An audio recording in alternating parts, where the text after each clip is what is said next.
It's Wednesday, February 4th. Today on Your Morning Atlantic, what a submarine contract could mean for our region. Your top news headlines just ahead. And how many push-ups could you do in a day? We'll meet a mental health advocate who's aiming to rack up the numbers for a great cause. Plus, Halifax Gals and Pals will find out how the organization is promoting get-togethers and fostering community for women and members of the LGBTQ plus community. All that and so much more just ahead on the Wednesday edition of Your Morning Atlantic.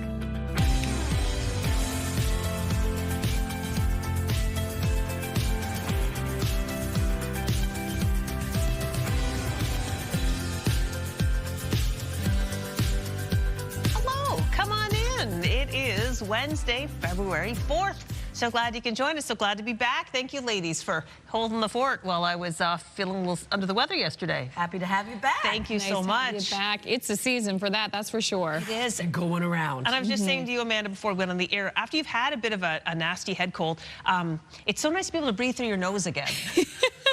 The things you take for granted. I wouldn't really know much about that, but I'm sure it's great. I find that sometimes when you go outside on a nice cold morning, it does kind of clear the sinuses a bit. But I found it on the milder side, actually. It is, yeah. We're seeing some warmer air through the region. That will end by Friday, yes. We have new polar air moving back in across the region as around Friday into the weekend. So things are going to be cooling down, but so enjoy the mild temperatures while we have them. I was going to say it was pretty enjoyable walking the dog yesterday, being outside thinking, ooh, I'm not freezing cold. And I know out west, too, I saw a story of Calgary about how warm it is there right now. Oh, yeah, like how warm? Like going into the double digits for today. It's one of those Chinook winds they have out there. Yeah. Well, they'll be cooling down first before Okay, so polar air will visit them first. And if polar air is making a cross Canada tour. Yes, how exciting. Absolutely, yeah. Welcome back. No. So in terms of our forecast for today, still seeing a bit of sunshine across parts of the region. Well, we do have more flurry activity moving back in and some periods of light snowfall into the afternoon. All right, we can handle not too bad in terms of totals. We'll show that a little bit later. So here's a live look at Halifax, the Armdale roundabout. As of right now, it is -3 degrees in Halifax. Still seeing the wind chill factor in early this morning, but temperatures will continue to rise today above seasonal for our daytime high. In terms of the rest of Atlantic Canada, a bit cooler in other areas. -17 degrees right now in Fredericton, -4 in both Charlottetown and Sydney, -21 starting off your day in Labrador City, and -6 for St. John's, Newfoundland. And then taking a look at that wind chill, we are going to see it much cooler, especially for areas into the northwestern region of New Brunswick. Other than that, Newfoundland, Labrador are going to see a colder morning ahead. We do have a risk of frostbite for parts of Labrador. Here's a look at our satellite and radar. Not really much to show you just yet, but we do have a chance of some isolated flurries for the most part for parts of the Maritime region. And then into the afternoon for parts of Nova Scotia, seeing periods of light snowfall. We do also have a risk of some freezing drizzle. For Newfoundland and Labrador, seeing lots of sunshine throughout your day, but we do still have a bit of flurry activity for parts of Labrador. In terms of the wind, very light this morning, not really much to show you, and no current wind gusts as well. It's going to remain light throughout the day, and we'll have a look at your full weather forecast coming up. But first, a look at your local news with Amanda. Thank you so much, Latavia. We're getting a better idea of potential benefits for our region as Canada shops for new submarines. Germany's TKMS and South Korea's Hanwha Ocean have been shortlisted as potential suppliers. According to one defense analyst, as the home of Canada's East Coast Navy, some of those benefits from the Korean bid could be coming to Halifax. They have submitted a letter of interest for the old Imperial Oil site, where they would build a submarine maintenance facility of some kind, or perhaps even assembly facility. A statement from the Premier's office reads, in part, maintaining Canada's next fleet of East Coast submarines will mean a substantial infrastructure investment and approximately 700 high-skilled jobs in the province for the next 30 years. TKMS and Hanwha have until March 2nd to submit their final bids. The federal government expects to award the multi-billion-dollar submarine contract by the end of the year. New revelations in the Jansen Baker double murder trial in Moncton. Turns out RCMP were conducting surveillance on several people in the Moncton area before and following the homicides of Bernard and Rosemarie Saunier. A police operation resulted in multiple arrests 10 days before the killing, including Jesse Logue, an associate of the couple's son who was involved in the drug trade. A number of people in that circle believed Silvio Saunier was a police informant. He's since died as well. The trial continues today. Nova Scotia RCMP are once again warning about counterfeit bills making the rounds. This time it's phony 50s that have been used to purchase things in Colchester, East and West Hants, and Lunenburg counties. The bills are made from a similar plastic to the real ones, but they all have identical serial numbers, and the holographic image is a sticker. Anyone who comes across one is being urged to call it in. The New Brunswick-based Canadian soldier who was killed in Latvia last week has come home to Canada.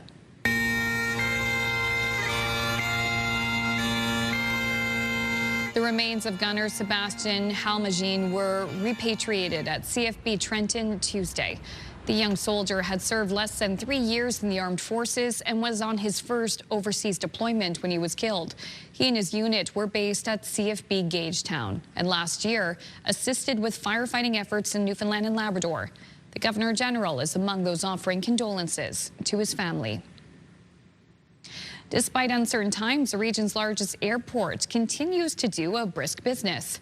The airport says its passenger numbers were up 4% in 2025, serving more than 4.1 million travelers across all sectors.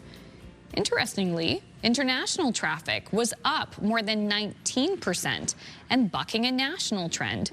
Passenger volumes to and from the States were up 8.5% over 2024.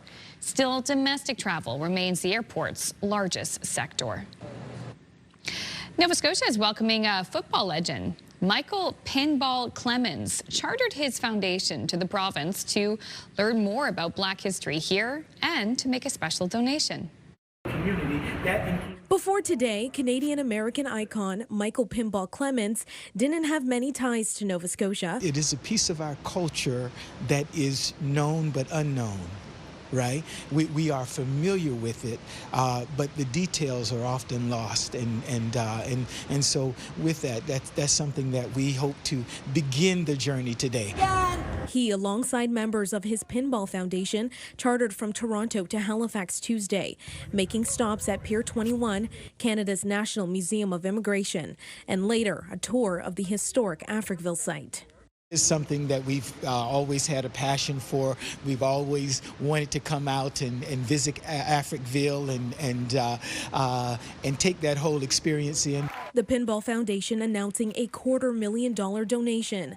The proceeds will go to the Africville community and help students of Africville descendants attend a post-secondary school of their choosing.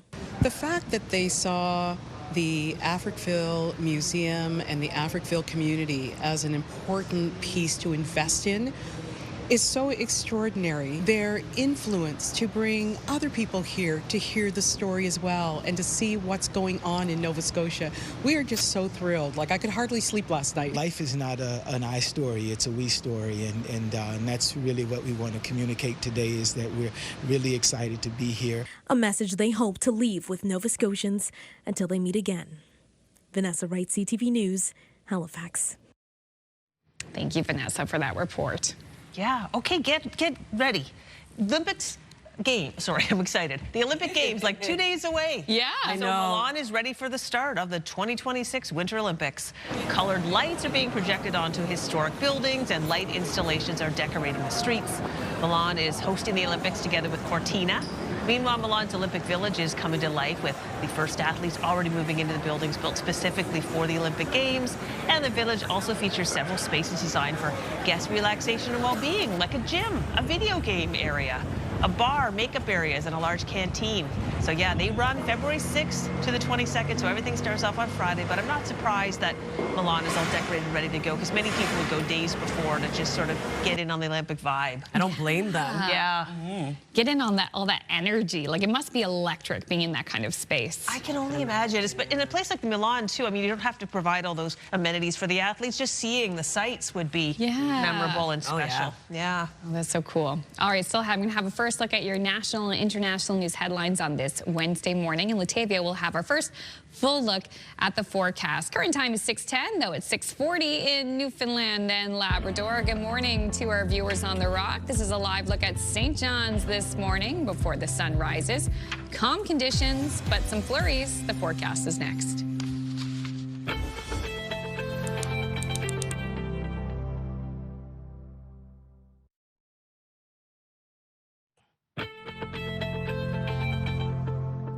Good morning, Atlantic Canada, and happy Wednesday. The time now is 6:13. We're taking a live look at Moncton, starting off this morning at -3 degrees, and then factoring that wind chill, feeling a bit cooler early this morning.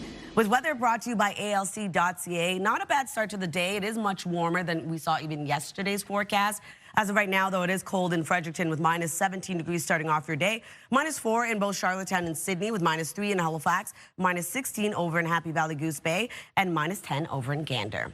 Taking a look at our forecast timeline, a bit of a cloudy and foggy start to the day for parts of the Maritime region. Looking at a chance of some isolated flurries, a risk of freezing drizzle early in the morning. Then into the afternoon, we're going to see that transition over to periods of snow over into the main parts of Nova Scotia, into the Tri-County area, but looking at some lighter snowfall totals. In terms of this evening, much of the same expected. We're going to start to see some chance of flurry activity for parts of Newfoundland, and still seeing some flurry activity for parts of all three Maritime provinces. Will continue into Thursday's forecast as well. If you're wondering about snowfall totals, at around 1 to 5 centimeters of accumulation across parts of New Brunswick and Nova Scotia. And then for Newfoundland and Labrador, not really seeing much, only looking at 1 to 5 centimeters in Port aux Basques and Corner Brook. Over to our forecast today for New Brunswick, seeing mainly cloudy skies with some isolated flurries into the afternoon. Daytime highs will reach -1 to 0 today. And then for Prince Edward Island, looking at highs between -2 to -1. We do have isolated flurries expected throughout your day today, right across the island. For Cape Breton, eastern Nova Scotia, also seeing isolated flurries. There is that risk of freezing drizzle early in the morning. Daytime highs will range from -1 to +1. And then the rest of Nova Scotia also seeing flurries with the risk of freezing drizzle early in the morning, becoming periods of light snowfall into the afternoon, highs between 1 to 2 degrees. For Newfoundland and Labrador, sunshine for the most part, where we do have a chance of flurries throughout your day for Labrador City, a high of -10. Lots of sunshine with clouds clearing out into the afternoon for St. John's, Newfoundland, with a high of -2. Now, we will start to see temperatures slowly cooling back down, especially into Thursday night. We do have some flurry activity still tracking across parts of all three Maritime provinces, extending into parts of Newfoundland and Labrador as well. Friday's forecast is when that polar air starts to move back in, which means cooler daytime highs, cooler temperatures, especially into the weekend. Seeing sunshine return, though, on Friday, not really helping to warm things up. And we do have a bit of flurry activity for parts of Newfoundland. That's a look at your weather forecast. We'll throw things over to Amanda for your national and international news headlines. Thank you, Latavia. Out west, support continues to pour in as a close-knit Alberta town mourns the loss of 3 junior hockey players who died in a crash on their way to practice Monday morning. CTV's Kathy Lee begins with a tribute from the NHL last night. A moment of silence. A moment of solemn reflection from the Oilers and Leafs tonight for 3 young hockey players gone too soon. The tribute and support for this grieving community hundreds of kilometers away in southern Alberta. Here at this memorial, sorrow and love sit side by side. It broke my heart to find out that these hockey players, so young, with bright futures, lost their lives so young. The 3 with the Southern Alberta Mustangs, 17-year-old Caden Fine from Birmingham, Alabama, and 18-year-olds JJ Wright and Cameron Casorso from Kamloops, BC, killed in a car crash Monday morning. They were driving from the neighboring town of Nanton when it happened, on their way to practice at the Stavely Agricultural Society. To their families, I know there are no words that can make this loss less brutal. Your sons mattered. RCMP say the vehicle the players were in was at this intersection right here. They were crossing over the major highway when their vehicle and a semi-truck hauling gravel going northbound on the highway collided. At this point in the investigation, we don't believe there was anything criminal involved. It's a very bad corner, and I get nervous myself crossing it too. The team saying we are family, and today our family is hurting. The pain resonating with those in the hockey community. Something that touches close to home. You know, three guys heading to practice. You know, obviously, just tragic. And the weight of that loss shared most deeply by those who knew them. These kids become part of our family. A testament to how close this town is, and in a place where everyone knows everyone. These three names will never be forgotten. Kathy Lee, CTV News, Staveley, Alberta. South of the border, investigators have found signs of forced entry at the home of the mother of Today's Show host, Savannah Guthrie. Authorities believe 84-year-old Nancy Guthrie was taken from her Arizona home against her will. We don't know where she is, so we're like any investigation. You start from the point of where we last saw her, and we work out, and we are working as far out as we can go. The Tucson area, she was reported missing Sunday. Guthrie's family says she doesn't have her medication and could die without it. Prince Edward has broken the royal family's silence on the Jeffrey Epstein scandal, becoming the first senior royal to speak publicly about it. I think it's really important always to remember the victims and who are the victims in all this. His remarks follow new Epstein documents released linking his brother Andrew to the late sex offender and financier. Andrew faces growing pressure to give evidence over what he knows, but has denied any wrongdoing. New data reveals that millions of Canadians are at increased risk of heart disease and stroke in Canada. CTV's Heather Wright has more on the risks and how to lower them. What started as mild heartburn suddenly became much more serious for Elena Trainoff. I woke up one night in the middle of the night with crushing chest pain, and even then I thought, you know, I'm too young for this to be a heart situation. At just 40 years old, Trainoff had 100% blockage of one artery and partial blockage of two others. She was taken in for emergency surgery. Nearly 11 years later, Trainoff credits changes to her lifestyle for keeping her healthy. I quit smoking, I lost weight, I changed my eating habits, I radically reduced the amount of stress that I was under. According to a new report from the Heart and Stroke Foundation, 9 in every 10 Canadians have at least one risk factor for heart disease and stroke. Lifestyle risks include smoking, poor diet, stress, lack of sleep, and lack of physical activity. And while some risk factors like genetics, gender, age, and air pollution can't be changed, experts say 80% of premature heart disease can be prevented with lifestyle changes. We're surrounded by unhealthy food options. We aren't as physically active as we once were. Most people work in sedentary jobs. So for those reasons, it can be more difficult, and we have to make conscious effort to live healthfully. And while some risk factors like smoking are declining, others are on the rise. For example, 1 in 4 grade 12 students say they vape, while the number of Canadian adults living with high blood pressure has increased every year since 2000. Well, the death rate from heart disease and stroke has decreased by about 80% over the last 70 years. These diseases still cause 1 in every 5 deaths in Canada. CTV's Heather Wright reporting in Toronto. A quick break. We'll be right back after this. We'll have your must-see moment and your top business headlines. Please stay with us.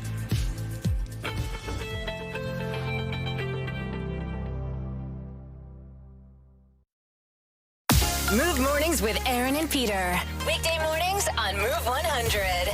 The most fun in the morning. And home of the $1,000 minute. Only on Move 100 Halifax.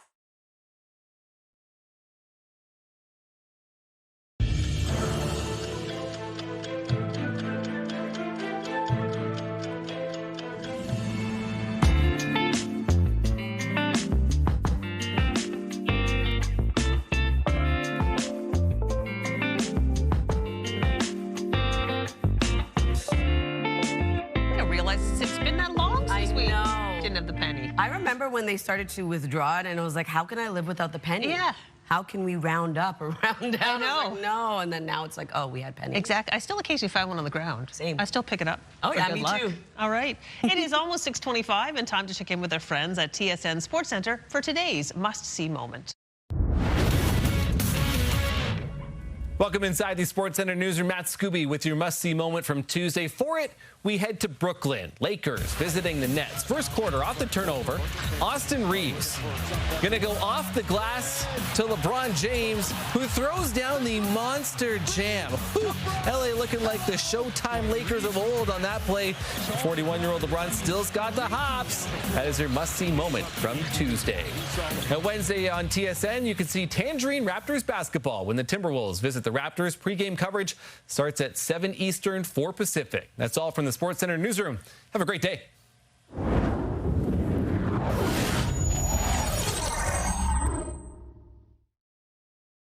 This TSN must-see moment brought to you by J.R. Rahe's Furniture and Appliances.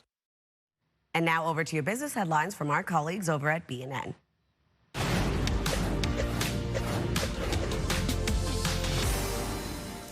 BMO is being dinged $4 billion by the Financial Consumer Agency of Canada.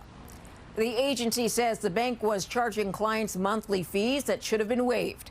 Over 100,000 customers were affected between 2010 and 2024. BMO's already issued more than $3 million in refunds.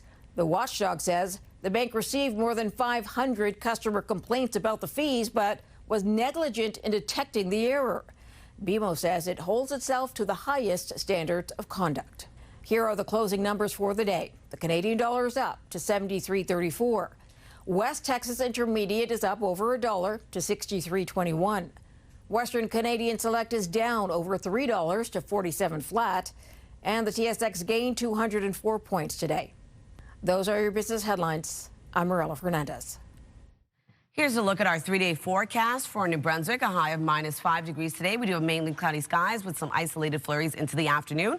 On Thursday, looking at a high of -6. Although we have sunshine, we do have scattered flurries for parts of the province. And then on Friday, -8 degrees with cloudy skies. For Nova Scotia, a high of 0 today. We have isolated flurries transitioning over to periods of light snowfall into the afternoon.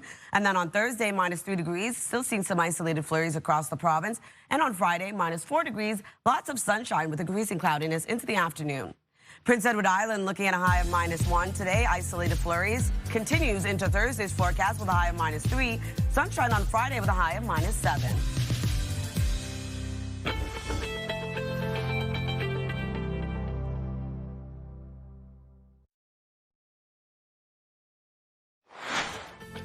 Ooh, just ahead on this Wednesday, the Move Morning Chat. Today, we want to know what type of souvenirs you collect when you travel. That's coming up in about 15 minutes on Your Morning Atlantic.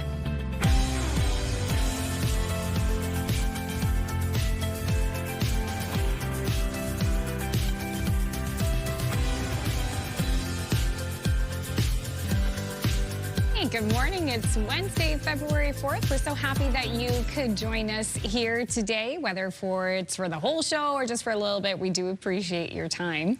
And it's nice to know that we have some milder conditions out there today before we get some colder air later in the week. Yeah.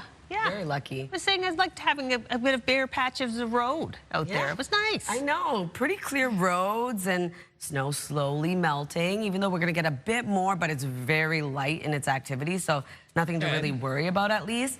And we have had pretty mild temperatures this week. They are going to cool down. We have that polar air moving back in across the region, but it's not going to be too bad. We've seen colder over the last month. Oh, we sure have. Yes. No Zamboni driver in Fredericton this morning. No, he's having a coffee. Yep, has the morning off. It's -17 over in Fredericton early this morning, so it is quite cold. Something to keep in mind when you are headed out. Temperature is cooler for parts of Atlantic Canada, and then we factor in that wind chill feeling even colder. As of right now, it is -4 degrees in Charlottetown and in Sydney, -3 in Halifax. Starting off your day at -17 in Cartwright and -8 over in Corner Brook. Taking a look at that wind chill, so it is feeling cooler for parts of the region, but still not too bad. Starting off your day for the Maritimes, Newfoundland, Labrador feeling quite cold this morning with the risk of frostbite over in parts of Labrador. In terms of our satellite and radar, we do have a chance of flurries, a risk of freezing drizzle early this morning for parts of all 3 maritime provinces, transitioning over to periods of light snowfall for parts of Nova Scotia. Newfoundland, Labrador, seeing sunshine for the most part. We do have a chance of flurries returning as well. Here's a look at our current wind across all 3 maritime provinces. Nothing above 13 kilometers per hour right now. In terms of our wind gusts, there aren't any. We are going to see it remain pretty light throughout your day. In terms of our long-range forecast, we'll have that coming up. But first, a look at your local news with Amanda. Thank you, Latavia. The community of Truro continues to mourn the untimely loss of a local woman who was struck and killed by a snowplow Monday. We are overwhelmed by the community support that everybody has shown Tina and her family, Millbrook First Nations, downtown businesses, friends, family. Tina would not believe all the support that's going on right now for her. Tina Kleik is being remembered as warm and friendly by all who knew her, and the community has come together to support her grieving family. Since her death, more than $40,000 has been donated to her family. She worked at the local Sobeys for over 2 decades. A statement from them says, quote, "Our entire team is devastated. Our focus is on supporting our teammates, family, and the local store through this crisis." Police are calling Monday's collision a tragic accident. It's becoming apparent New Brunswick will have some tough choices to make in the days ahead. The province is facing a wall of red ink and is said to be considering highway tolls, cuts to the civil service, and higher fees. There are 12 options listed, but the finance minister wants to hear from New Brunswickers and get their thoughts and suggestions on these ideas. And the realization is if we're already 830, 850 million short and everybody's still suffering, we need to look at things differently. We need to find a way. And that's the whole point of the exercise. We have aspirations to do something differently. We just need to find a means. New Brunswickers have until February 20th to share their thoughts online or through a letter directly to the minister. For a second year in a row, the Halifax St. Patrick's Day Parade has been canceled.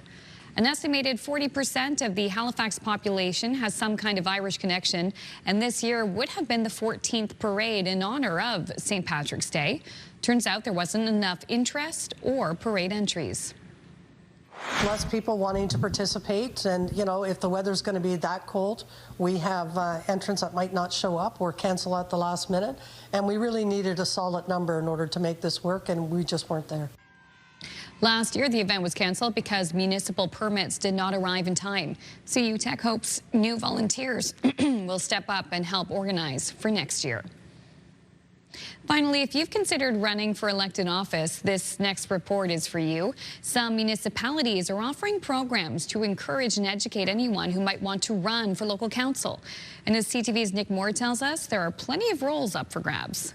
Now we have to go back to the poll worker. It is training day at Elections NB for returning officers and election clerks who will be working this May's local government vote. They play a very significant role in the administration of the election. Chief Electoral Officer Kim Poffenroth says her office has also been offering information to people who are thinking about putting their name on a ballot. We have been receiving calls since well before Christmas. It's a little bit different than in a provincial election where you'll have political parties that will be out recruiting candidates, and they'll play a significant role in educating their potential candidates. But we take on a bigger role in that respect for local government elections. 3 communities are approaching the spring election under the control of an unelected provincial supervisor.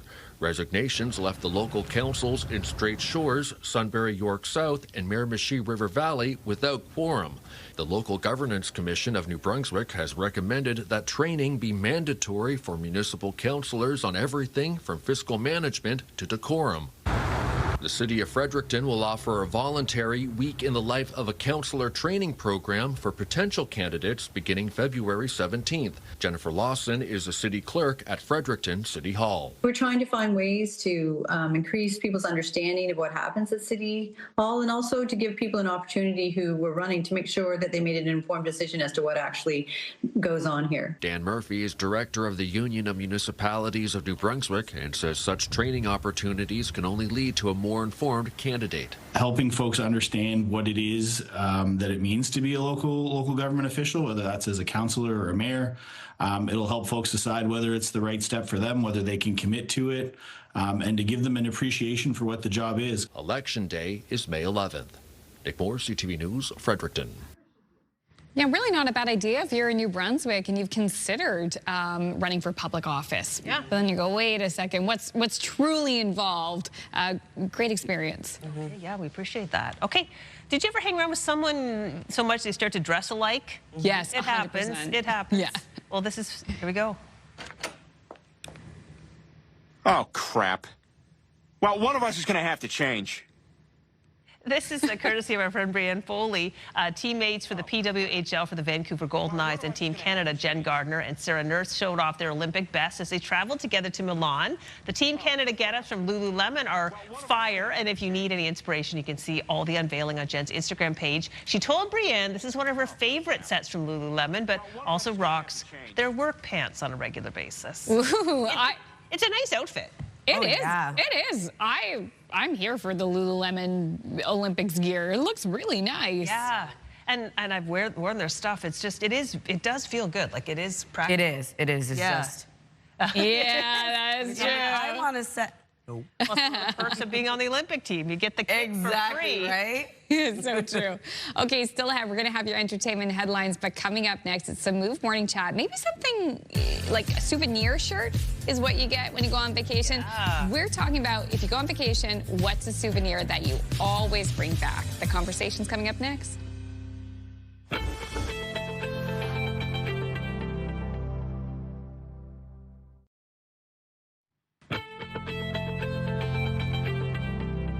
Happy Hump Day, Atlantic, Canada. The time now is 6:42. We're taking a live look at Badek.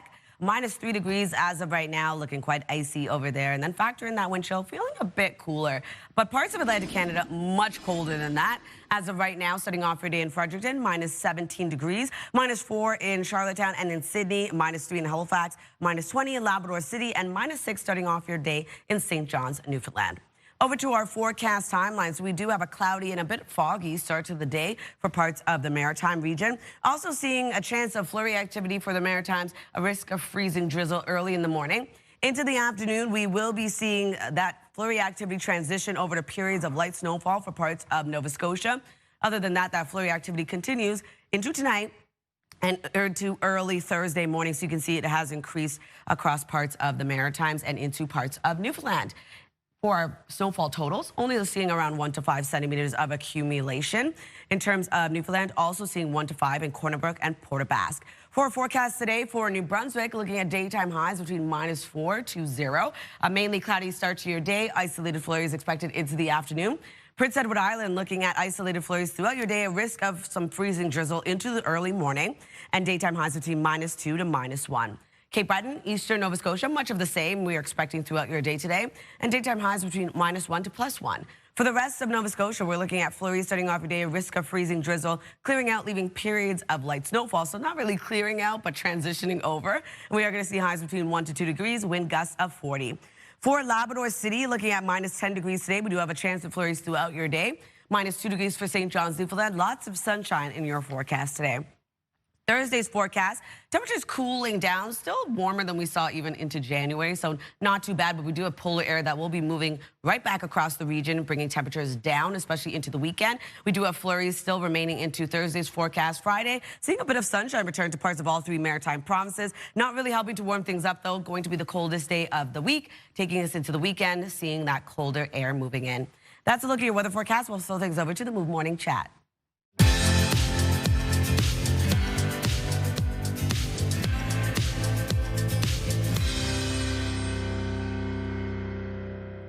It's the Move Morning Chat. And if you missed it yesterday, our friends Aaron and Peter are on a work vacation in Turks and Caicos. So that has us dreaming about vacation. So we want to know, what are you two going to bring back from Turks and Caicos as a souvenir, and what souvenirs do you look for? Oh, it's so funny. Peter and I were having this conversation this morning because I don't think I've ever really been a souvenir person. I kind of forget when I'm on my vacation. However, on this trip, when we arrived to Beaches, Turks and Caicos, my girlfriend who's traveling with me, the first place we had to go was the resort shop because she is obsessed with collecting magnets. Everywhere she goes, she's got magnets. So right away we got here. I'm like, can we go to the pool? No. First thing, resort shop. We must find the magnets. So she kind of inspired me. I think it's kind of a cute idea. Chuck this on your fridge. It's a good way to remember where you've been. Listen, can you hear what's going on in the background over here? I set myself up over by the bar. Right now they're getting ice ready for the day. I don't plan to spend the day here. I was just looking for a nice place with a great background, but instead we're getting ice. So this is good. All right, souvenirs. I will go down to the beach, and I know you're not supposed to bring coral home. Absolutely not. We want all the coral to stay in the water. But sometimes, of course, it ends up on the beach, right? A little piece breaks off, and I really need to have a little tiny piece of coral that I can bring home and just say, oh yeah, I remember. I was here and I went diving, I went snorkeling, I did all that sort of thing. And I saw the coral where it should be, alive and in the water. But this little piece came home with me too. Oh, I love that. Oh, that is so sweet. Okay, I love what you two mentioned. Okay, I'm really bad for going to the souvenir shop. I'm going to tell you about one thing in particular. I do collect magnets, number one. Okay, this is an unsolicited shout out to Starbucks. They have these called, they changed the name of the collection over the years, but essentially it's called like We Are Here or You Are Here. And they have specialty mugs that highlight the destination you're visiting. And that could be the city, that could be the country. And it has a bunch of beautiful pictures on it with some iconic landscapes from that location. When we got back from Australia, and my sisters and my mom also obsessed with these mugs, I came back with like 16 mugs. Oh my goodness. From Australia, some for us, some for family and friends, because who knows if any of us will get out there. And I have extra storage in my storage room for all these mugs that I collect on my trips. I have them from Mexico, from, yes, Australia, from when we went to the UK. Oh gosh, even Toronto. That's so cool. Florida. Wow. A lot of mugs. And I love them. I love them all. They're all precious to me. That's so cool. You owe me a mug, man. I do owe you a mug. I'm just teasing. I got extra. I don't actually splurge at the souvenir shop. For me, I like to collect sand from every tropical location that I go to. I stopped a couple years ago because I ended up with like too much sand. Let's just put it that way. And also seashells. That's another one that I love to bring back home. So I'm going to go shopping with Aaron, and you go looking on the beach with Peter. Sounds good. Yes. Sounds good to me. Perfect. We have a plan. All right. So we're asking our viewers at home, what souvenir do you always bring back from vacation? Maybe it's a Christmas ornament. That's a popular one as well. Send us a text at 10400. Bonus points if you send us a photo, and we'll share your text later in the show.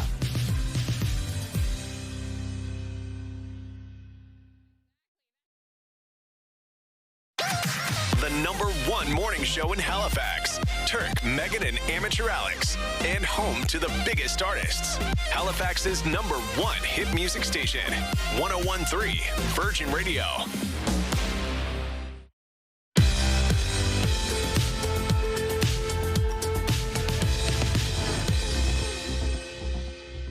Welcome back. The time now is 6:52. We're going to head over to Hollywood and take a look at your entertainment headlines.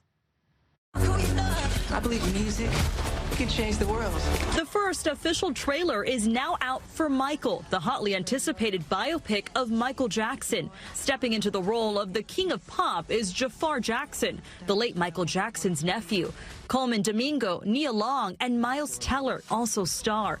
Look for Michael to hit theaters on April 24th. There isn't enough exposure in the world to prepare a woman to be your wife. Speaking of trailers, we also have our first look at Ryan Murphy's next project. American Love Story. John F. Kennedy Jr. and Carolyn Bessette will follow the romance of that couple before their shocking deaths in a plane crash in 1999. Love Story premieres on Hulu on February 12th with 3 episodes.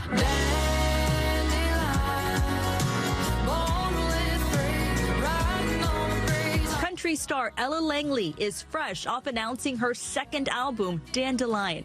And now she says she's going on tour. The fun kicks off May 17th in Toledo, Ohio. Caitlin Butts, Gabriella Rose, and Lacey K. Booth are all slated to be openers.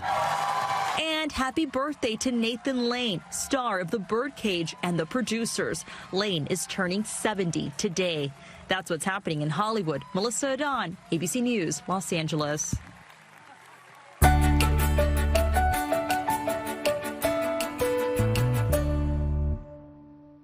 While phone booths have mostly disappeared from streets and shopping malls, one special booth is popping up to spread kindness across North America. ABC's Danny New answers. He gets the creator. ABC's Danny New gets a creator on the line to learn more about a project called a campaign known. Campaign. Oh my goodness, Latavia, I can't speak today. A campaign known as a call for kindness. Say something nice. Say, I love you. You may remember our story from last year about a Portland nonprofit recording messages of encouragement from thousands. When I started listening to the audios, I knew, wow, this is something that people are going to resonate with. I spoke with Kayla Lamoureux last March after her organization called Wildly Kind. I just want to let you know that I love you so much. Set up a phone booth at a festival with a prompt to, quote, leave a kind, anonymous message for a stranger who may be struggling. Soon, videos with these recordings started picking up millions of views online. A lot of people said, like, I feel lonely too. I feel what you feel. I am struggling and you are not alone. Well, we have an update for you. We are the stars that make up each other's constellations. First off, Wildly Kind is just wrapping up a national tour of their A Call for Kindness campaign with stops in Denver. I hope you have a good day. I love you. Minneapolis. A grateful heart is a magnet for miracles. And Chicago. How do they all compare? People are struggling kind of across the board. Like, that's not specific to a region. And people are looking for a lifeline. They're looking for that little piece of hope. But as of Christmas Day, Wildly Kind has now also launched a hotline you can call, which has already received hundreds of messages. Here's the deal. When you call, you can either listen to recorded messages from strangers or leave your own. It's only been a few weeks, but one anonymous caller sounded moved to tears from the messages. I just listened to all those messages. Wow, it's so powerful. Thank you, everybody who has called this number. So the number is 503-850-2263. And by the way, Kayla's actually working on more calls for kindness stops this year in New York, Orlando, and Seattle. In New York, for ABC News, I'm Danny New. Happening now in local news, how Canada's submarine bids could bring economic benefits here to the Maritimes. Plus, keep an eye on this cash. RCMP say counterfeit $50 bills are circulating around the region. Plus, despite uncertain times, the region's largest airport continues to do brisk business. We'll have those details coming up next in your local news headlines. But first, it is a look at the 3-day forecast with Latavia in the Weather Center. Thanks, Amanda. Starting off in New Brunswick, we do have isolated flurries into the afternoon, a high of -5, -6 degrees on Thursday. Seeing a bit of sunshine, but also scattered flurries. Cloudy skies on Friday, a high of -8. For Nova Scotia, a high of 0 today. We do have isolated flurries transitioning over to light snowfall into the afternoon. Thursday, -3 degrees with isolated flurries across the province. Then on Fridays, lots of sunshine with a high of -4. Prince Edward Island, -1 today. Isolated flurries across the island. Same thing on Thursday with a high of -3. -7 degrees on Friday with lots of sunshine across the island. Time now, 6:56.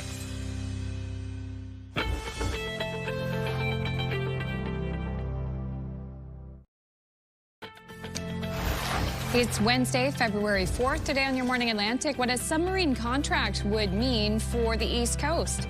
Your top news headlines just ahead. And the push-up challenge. We'll chat with a mental health advocate about why he's taking on a very physical task and find out how you can participate. That and so much more coming up on the Wednesday edition of Your Morning Atlantic.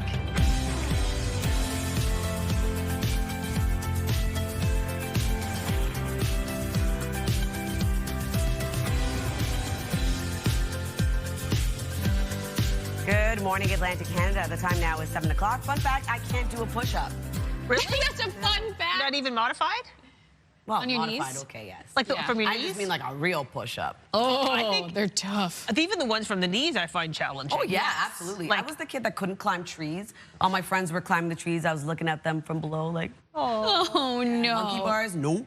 No way. Weak arms until this day. Yeah. Many moons later.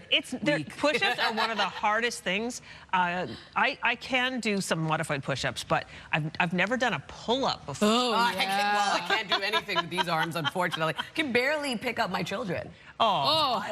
They keep getting bigger, too. They are. Yeah, that's true, too. Yeah. It's true. If you're just joining us, we're talking about the Moon Morning Chat to the topic that we're kind of discussing today is when you go on vacation and you bring back souvenirs. Got a flood of texts from everyone. Hey, wow. A number of different people. Let's just see. Pat from Timberley.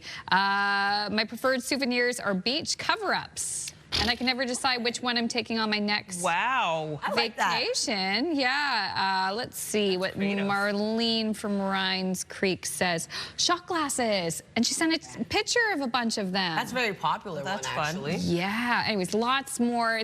Keep those texts coming. 10400 is the number. I'm checking them throughout the show, and I'll have a big roundup a little bit later. What souvenirs you get on vacation? 10400. Okay. Well, the beach cover-ups, unless you're going away, I don't think you want to pull that out today. Good, but it's not that cold, actually, in terms of parts of the region, at least. Yeah, early February. Yeah, you're not going to want to pull one out there. No, look at that skate park. That is closed. Yeah. So Yarmouth right now, -4 degrees. Factor in that wind chill, it is going to feel cooler. Some areas, though, across Atlantic Canada, much colder starting off your day. As of right now, -17 degrees in Fredericton, -4 in Charlottetown, -3 degrees in both Halifax and Sydney, -20 over in Labrador City, and -7 starting off your day in St. John's, Newfoundland. Then factor in that wind chill, going to feel a lot colder for northern New Brunswick. Other than that, it's pretty mild starting off your day, but Newfoundland, Labrador, that is not the case. Quite cold with that wind chill, and there is a risk of frostbite for parts of Labrador. In terms of our satellite and radar, we are going to see a chance of flurry activity return for all 3 maritime provinces, a risk of freezing drizzle early in the morning, transitioning over to periods of light snowfall for parts of Nova Scotia. Newfoundland, Labrador, seeing a bit more sunshine today yet again, but we do have isolated flurries returning as well. In terms of the wind for the maritime region, quite light starting off your day, nothing above 13 kilometers per hour right now. No wind gusts to report, but it will pick up for parts of the maritime into the afternoon. For the most part, staying quite light. We'll look at your long-range forecast just ahead, but first, a look at your local news with Amanda. Thanks, Latavia. We're getting a better idea of potential benefits for our region as Canada shops for new submarines. The Germans and South Koreans are leading the pack at the moment, and the latter might include a maintenance facility here. CTV's Jonathan McGuinness reports. Germany's ThyssenKrupp Marine Systems, or TKMS, and South Korea's Hanwha Ocean have been shortlisted as potential suppliers. According to defense analyst Ken Hansen, as the home of Canada's East Coast Navy, some of those benefits from the Korean bid could be coming to Halifax. They have submitted a letter of interest for the old Imperial Oil site, where they would build a submarine maintenance facility of some kind, or perhaps even assembly facility. A statement from the Premier's office reads in part, maintaining Canada's next fleet of East Coast submarines will mean a substantial infrastructure investment and approximately 700 high-skilled jobs in the province for the next 30 years. On a recent tour of the Hanwha facility in Korea, Canada's Secretary of State for Defense Procurement confirmed any agreement will form a long-term partnership. Because this has now evolved into a government-to-government situation. It's a big, big procurement. This is going to be a relationship with the winner for years, decades to come. Like the French did with the nuclear sub Tourville in March, the Koreans will sail one of their attack subs to Canada this spring. This time, Vancouver will be the destination. Jonathan McGuinness, CTV News, Halifax. New revelations in the Jansen Baker double murder trial in Moncton. Turns out RCMP were conducting surveillance on several people in the Moncton area before and following the homicides of Bernard and Rosemary Saunier. A police operation resulted in multiple arrests 10 days before the killing, including Jesse Logue, an associate of the couple's son, who was involved in the drug trade. A number of people in that circle believed Silvio Saunier was a police informant. He's since died as well. The trial continues today. The New Brunswick-based Canadian soldier who was killed in Latvia last week has come home to Canada.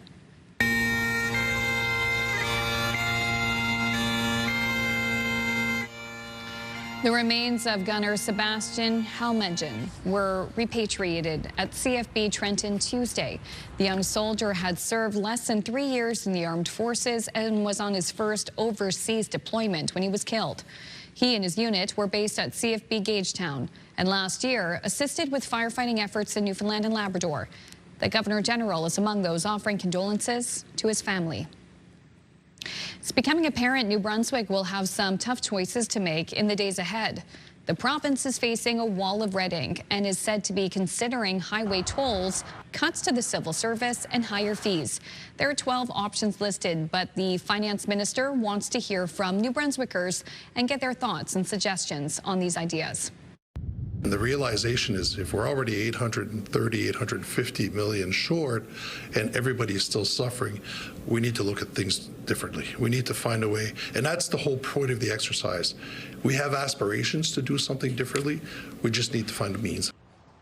New Brunswickers have until February 20th to share their thoughts online or through a letter directly to the minister. Nova Scotia RCMP are once again warning about counterfeit bills making the rounds. This time it's phony 50s that have been used to purchase things in Colchester, East and West Hants and Lunenburg counties. The bills are made from a similar plastic to the real ones, but they all have identical serial numbers and the holographic image is a sticker. Anyone who comes across one is being urged to call it in. Despite uncertain times, the region's largest airport continues to do well in business. The airport says its passenger numbers were up 4% in 2025, serving more than 4.1 million travelers across all sectors. Interestingly, international traffic was up more than 19% and bucking a national trend. Passenger volumes to and from the States were up 8.5% over 2024. Still, domestic travel remains the airport's largest sector. Finally, a bear cub that was badly burned in a fire is making a remarkable recovery after weeks of intensive care at a rescue center over on the west coast in BC. Oh, this poor thing. The center says the cub has been named Valkyrie and is now bandage-free and standing on both front legs. The center has also taken in another cub, this one found malnourished. Now, staff say it's too early to know if the young bear will recover, but it's good to know that the other one, Valkyrie, seems to be doing a lot better. Again, this is over on the west coast in BC, but we do love an animal story here on the show, especially when they're doing well in a recovery. Yes. Little baby. Yeah, what a sweetie. Oh, poor thing. Yeah. Well, staying with animals, this is exciting. There's a new top dog in the land, well, the USA. Guess who won the honors at the Westminster Dog Show in New York? It's Penny! Penny the Doberman Pinscher, who outshone all of the dogs to claim best in show at the 150th Westminster Kennel Club show. Now, her handler, Andy Litton, last won the honor back in 1989 with a Doberman named Indy. So this is probably his last hurrah, Andy. But Penny is a 4-year-old beauty. She's the 5th Doberman in history to win Best in Show at Westminster. She's gorgeous, like a model dog. I've never seen a Doberman like this, actually. Like, I've seen them, but she's extraordinary.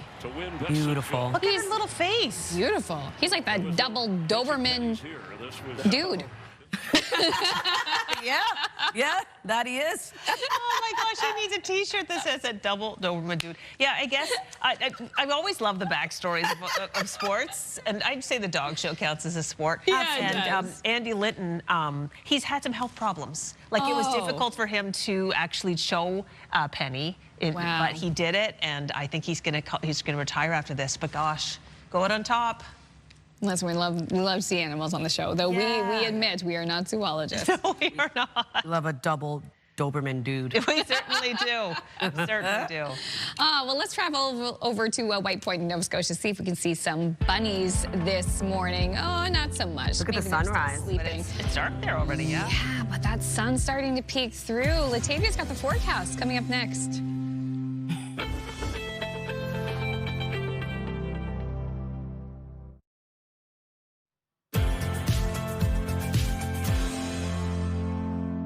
Welcome back and happy hump day. The time now is 7:13. We're taking a live look at Wentworth. -3 degrees starting off your day, and then factor in that wind chill, feeling a little bit cooler. With weather brought to you by ALC.ca, a bit colder for parts of Atlantic Canada. As of right now, it is -17 degrees heading outdoors in Fredericton, -4 starting off your day in Charlottetown, with -3 in Halifax and Sydney, -19 degrees over in Labrador City, and -7 starting off your day in St. John's, Newfoundland. Over to our forecast timeline. We do have a bit of flurry activity tracking across parts of all 3 maritime provinces. A risk of freezing drizzle early this morning. Into the afternoon, we will be seeing a chance of some flurry activity for parts of Labrador into parts of Newfoundland, but also going to see that flurry activity transition over to light periods of snowfall for the mainland Nova Scotia into the southwestern region as well. Taking us into tonight, much flurry activity for parts of the region, and that will continue into Thursday's forecast with temperatures cooling back down, especially in the morning. Over to our snowfall outlook, looking at around 1 to 5 centimeters of snowfall for much of New Brunswick and Nova Scotia. Heaviest being 5 to 10 over in Grand Manan. We do have 1 to 5 centimeters as well expected for Corner Brook and Port aux Basques. Over to our forecast today for New Brunswick, looking at mainly cloudy skies, seeing isolated flurries into the afternoon with daytime highs between -4 to 0. Prince Edward Island starting off the day with isolated flurries will continue into the afternoon with highs between -2 to -1. Cape Breton, eastern Nova Scotia, also seeing flurry activity throughout your day. Highs between -2 to +1. And then for the rest of Nova Scotia, same thing applies. Flurries starting off your day, but will transition over to periods of light snowfall into the afternoon. Highs between 1 to 2 degrees. For Labrador City, looking at flurries throughout your day today with a high of -10, -2 degrees into St. John's, Newfoundland. Lots of sunshine throughout your day. For Thursday's forecast, we are going to see lingering flurry activity for parts of Atlantic Canada. A pretty cloudy day ahead. Into Friday's forecast, seeing sunshine return to the maritime region. Not really helping to cool things up, warm things up though, I should say, because we do have polar air moving back in across the region, taking us into colder temperatures into the weekend. That's a look at your weather forecast. We'll throw things over to Amanda. Thanks, Latavia. Support continues to pour in as a close-knit Alberta town mourns the loss of 3 junior hockey players who died in a crash on their way to practice Monday morning. CTV's Kathy Lee begins with a tribute from the NHL last night. A moment of silence. A moment of solemn reflection from the Oilers and Leafs tonight for 3 young hockey players gone too soon. The tribute and support for this grieving community hundreds of kilometers away in southern Alberta. Here at this memorial, sorrow and love sit side by side. It broke my heart to find out that these hockey players, so young, with bright futures, lost their lives so young. The 3 with the Southern Alberta Mustangs, 17-year-old Caden Fine from Birmingham, Alabama, and 18-year-olds JJ Wright and Cameron Casorso from Kamloops, BC, killed in a car crash Monday morning. They were driving from the neighboring town of Nanton when it happened, on their way to practice at the Stavely Agricultural Society. To their families, I know there are no words that can make this loss less brutal.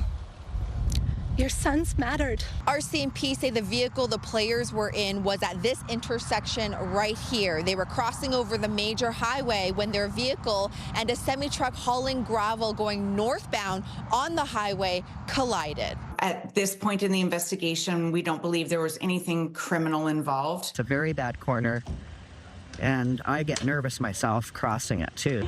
The team saying we are family, and today our family is hurting. The pain resonating with those in the hockey community. Something that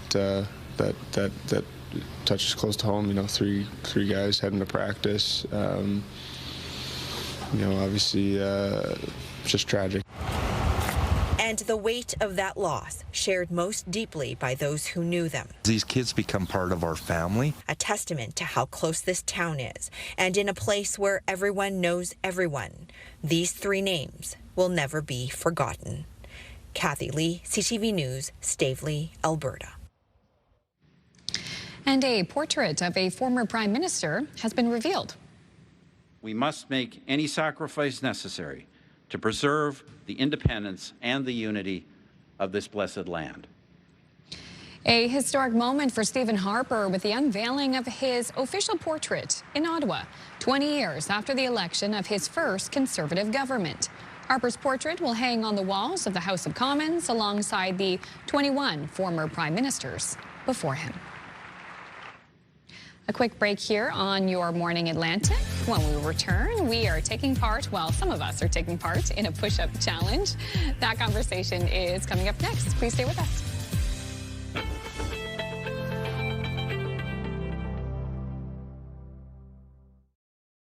Move Mornings with Aaron and Peter. Weekday mornings on Move 100. The most fun in the morning. And home of the $1,000 minute. Only on Move 100 Halifax.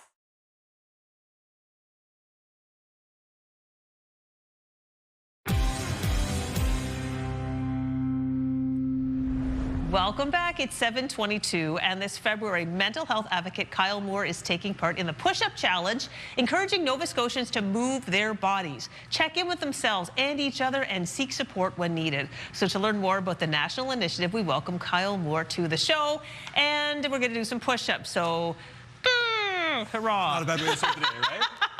Well, for you, maybe. You look actually like you'd be good at doing push-ups. For others, it can be a challenge, but I think that's what it's all about, right? That is what it's all about. It is Canada's largest fitness and mental health challenge. 2,000 push-ups over 23 days from February 5th to 27th. That number 2,000 is really impactful because it represents the approximately 2,000 people globally who lose their lives to suicide each day. Well, that's very powerful. I mean, I really do appreciate the messaging. I think it's so, so important. The more we talk about when we're having mental health challenges, the more likely others are going to feel safe seeking help. Why do you personally feel so important, so important for you to advocate this cause? For this cause, rather? I mean, for a number of reasons. I mean, first and foremost, the challenge raises funds for the Canadian Mental Health Association. I'm really fortunate to work with the Nova Scotia division, which runs community mental health services for towns across the province. Yes. And CMHA has represented some services that I've used along my own mental health journey, and so to work with them to raise funds and raise awareness, and I mean the opportunity to push yourself and kind of challenge yourself, I think that it is a really fantastic kind of example of what it looks like to go on a mental health journey in a way and kind of work yourself towards betterment. Sometimes you got to push yourself back up, and so the opportunity to do this, raise funds, raise awareness, it all comes together. It really is the number 2,000, the word push-up and all that implies. It really has so many important meanings. I think it's a wonderful challenge. You know what though? 2,000 push-ups does seem like a daunting. It does seem daunting. How are you planning to break that down and do it? Well, the nice thing is that the push-up challenge, to sign up, you go to the pushupchallenge.ca. Okay. You can select a CMHA branch division across any Atlantic province that you want to raise some money for. And then the challenge itself actually gives you a push-up quota each day to hit, and it builds some rest days in. So it kind of, paces it out for you. That being said, it can feel daunting, and I totally understand that. So the challenge itself is flexible. If you want to substitute push-ups for sit-ups or lunges or anything that will, push yourself physically, it's about getting active, participating, not about perfection. That's fantastic. So, I mean, if you want, I could really use the upper body challenge for sure. Sure, of course. But I think the whole idea is make the commitment. Yes. Post about it, share with the world that you're doing it. You're not only raising money for CMHA, which does do wonderful work, but you're also raising awareness. Yes. 100%. Okay. Well, I'm going to try I'm going to do modified. You're doing full? Let's do some full. Okay. With shoes on? Okay. We'll do the. You are tough, Kyle. You are tough. Okay. So, and just as we get down and do this, remind people. So they're going to go to the website, which we have on ours. You just sign up. It's that easy. Yeah. What's the time frame on this again? So this is February 7th or February 5th to about the end of the month. So it's 23 days. Okay. To do those 2,000. Okay. So what is the math on that?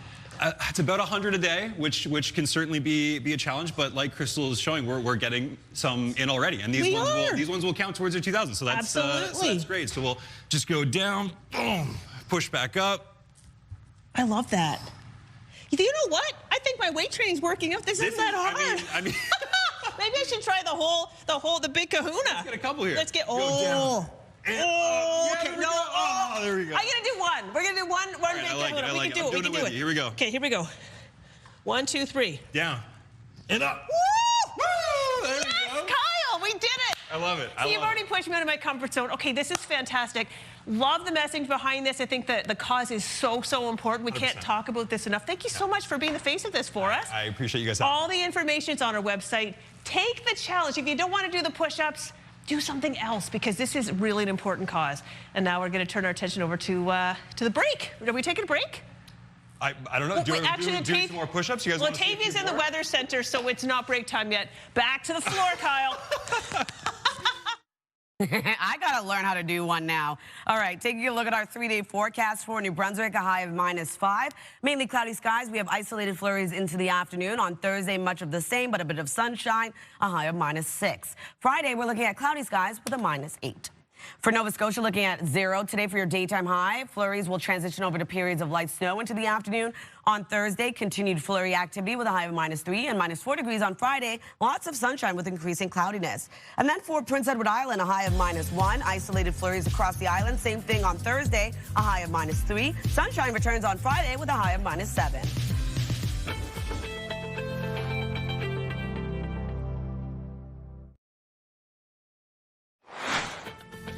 Just ahead in this half hour, Halifax Gals and Pals. We'll chat with the president of an organization that wants to help women and members of the LGBTQ+ community have fun, meet new people, and build community. That's coming up this half hour on Your Morning Atlantic.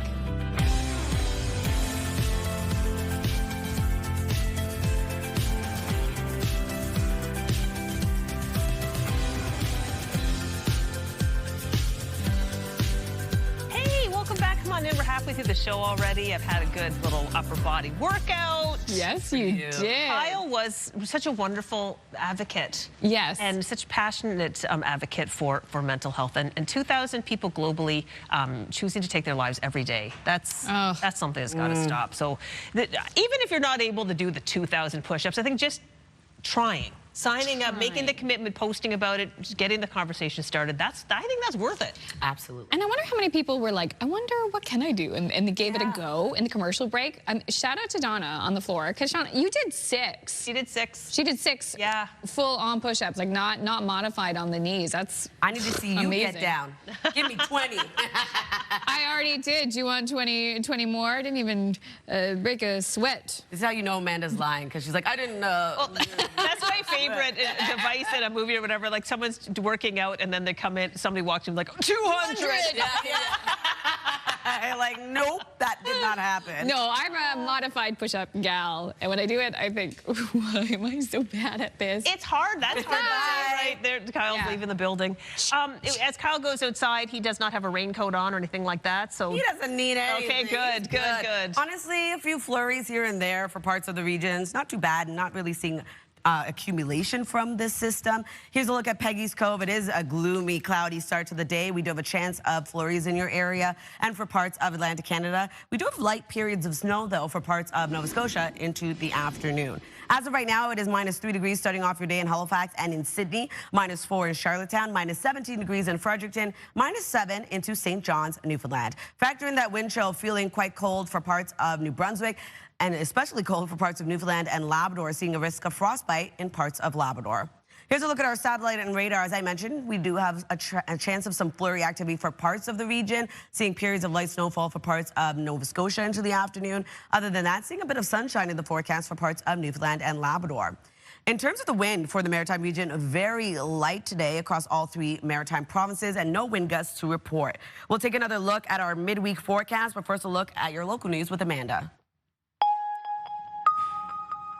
The community of Truro continues to mourn the loss of a local woman who was struck and killed by a snowplow on Monday.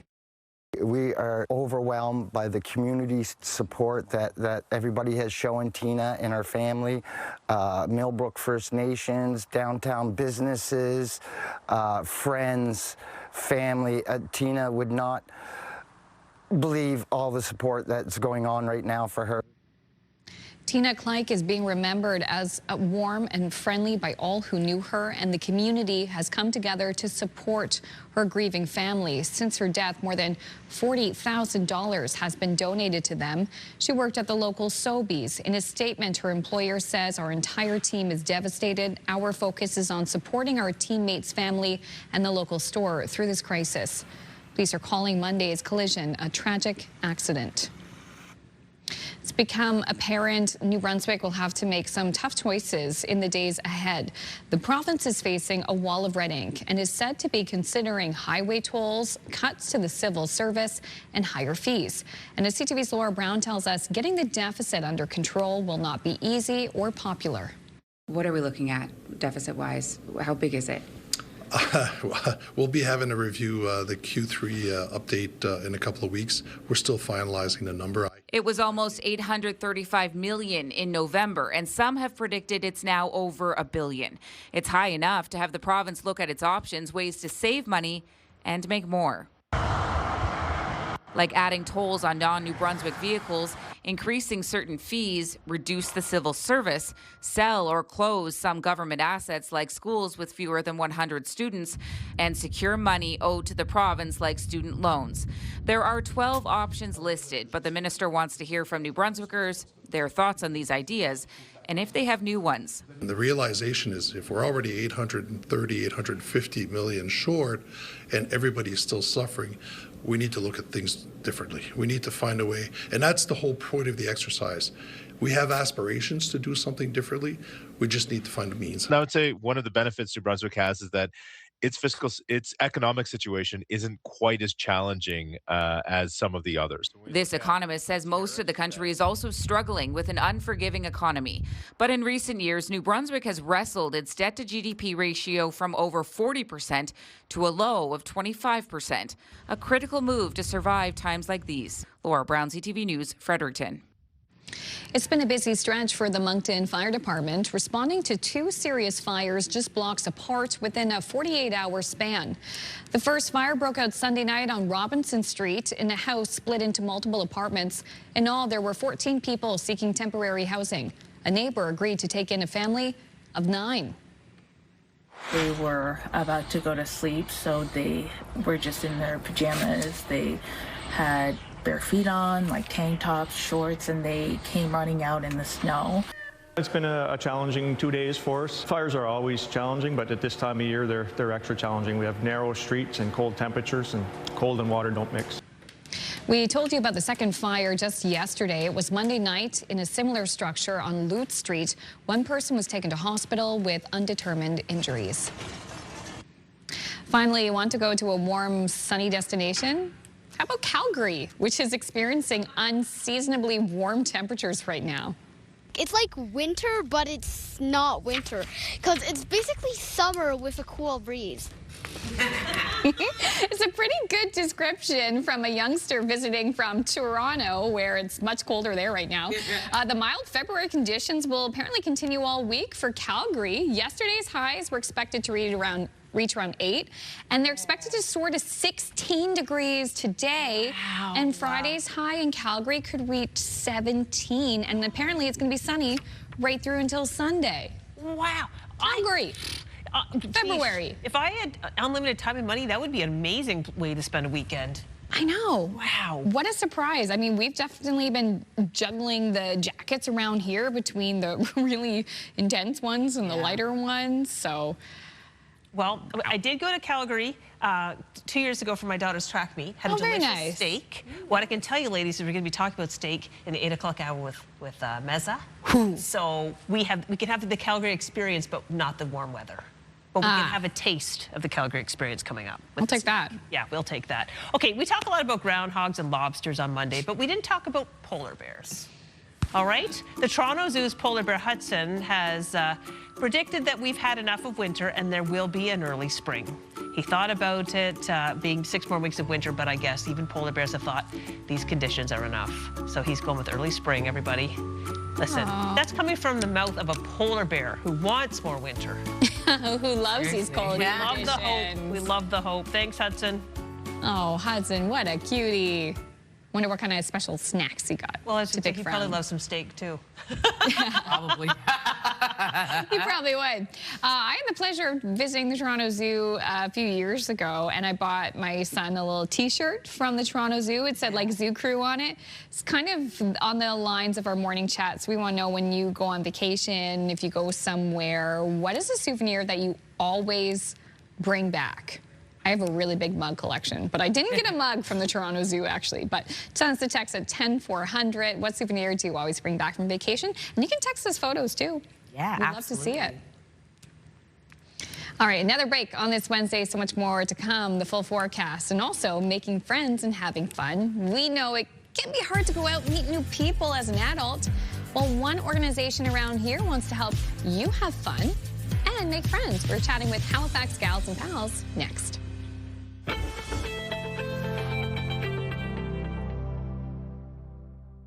Yeah, we got to book speed dating.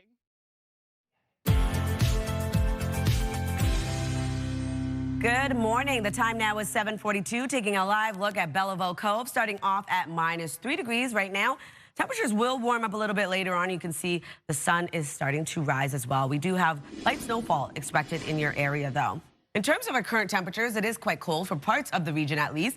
As of right now, it is -17 degrees in Fredericton, -4 over in Charlottetown, -3 degrees in Halifax and Sydney, -19 over in Labrador City, and -7 starting off your day in St. John's, Newfoundland. Over to our forecast timeline. We are going to see sunshine starting off the day for parts of Newfoundland and Labrador. Also going to see a bit of flurry activity for parts of those provinces. But for the most part, all three maritime provinces are starting off the day with a chance of flurries, and transitioning into mainland Nova Scotia, the southern region of the province, we are going to see periods of light snowfall expected. Into the evening, much of the same, seeing an increase of some flurry activity, light snowfall for parts of Nova Scotia. Taking us into early Thursday morning, we are going to see flurry activity across parts of Atlantic Canada continue. If you're wondering about snowfall totals, quite light across the board, seeing around 1 to 10 centimeters of accumulation for parts of southern New Brunswick, 1 to 5 for parts of Nova Scotia, looking at 1 to 5 centimeters of accumulation as well for parts of Newfoundland. Here's a look at our forecast today for New Brunswick. Looking at mainly cloudy start to your day, isolated flurries into the afternoon. Daytime highs between -4 to 0. Prince Edward Island also seeing flurry activity throughout the day today. Highs between -2 to -1. And then for Cape Breton, eastern Nova Scotia, also seeing a low chance of some flurry activity. Highs between -2 to +1. For the rest of Nova Scotia, pretty warm for our daytime highs, 1 to 2 degrees. Flurries start off the day, transitions over to periods of light snowfall into the afternoon. For Labrador City, also going to see a chance of flurries throughout your day, and -2 degrees for St. John's, Newfoundland, looking at lots of sunshine throughout yours. For Thursday's forecast, temperatures start cooling back down for our daytime highs. We are going to see lingering flurries for parts of all three maritime provinces, into parts of Newfoundland and Labrador as well. Friday's forecast, we're going to see polar air move back in across the region, cooling things down as we enter into the weekend. Lots of sunshine, though, not really helping to warm things up, and a bit of flurry activity for parts of Newfoundland, Crystal. Thanks, Latavia. It's 7:45. Now, have you ever commented how hard it is to meet new people and make friends as an adult? It certainly can be, especially if you've worked in one place for a long time, or you hang out with the same people, and you just don't find yourself in that many social situations where there are people you don't know. Well, the folks at Halifax Gals and Pals want to change that. The nonprofit organization hosts events in HRM for women and LGBTQ+ community members with the goal of having fun and making friends. Janine McGregor is the president of Halifax Gals and Pals, and she joins us this morning. Hi, Janine. Thanks for coming in. Thanks for having me. So tell us a little bit how you came to know the organization.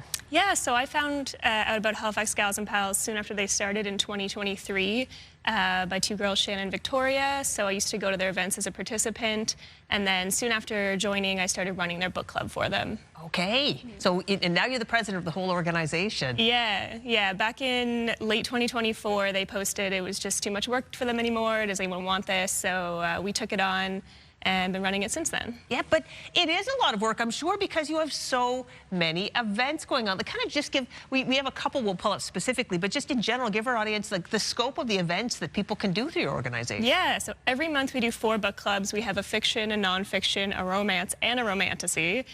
We do a walk. We usually have like 2 at least casual other events. We do a casual crafting drop-in, usually once monthly, and then other paid, more creative events. So this one on the screen now is a book speed dating. So it's not actually dating, but it's like small conversations with people about your favorite books, followed by bookmark making at Lucy's Cafe.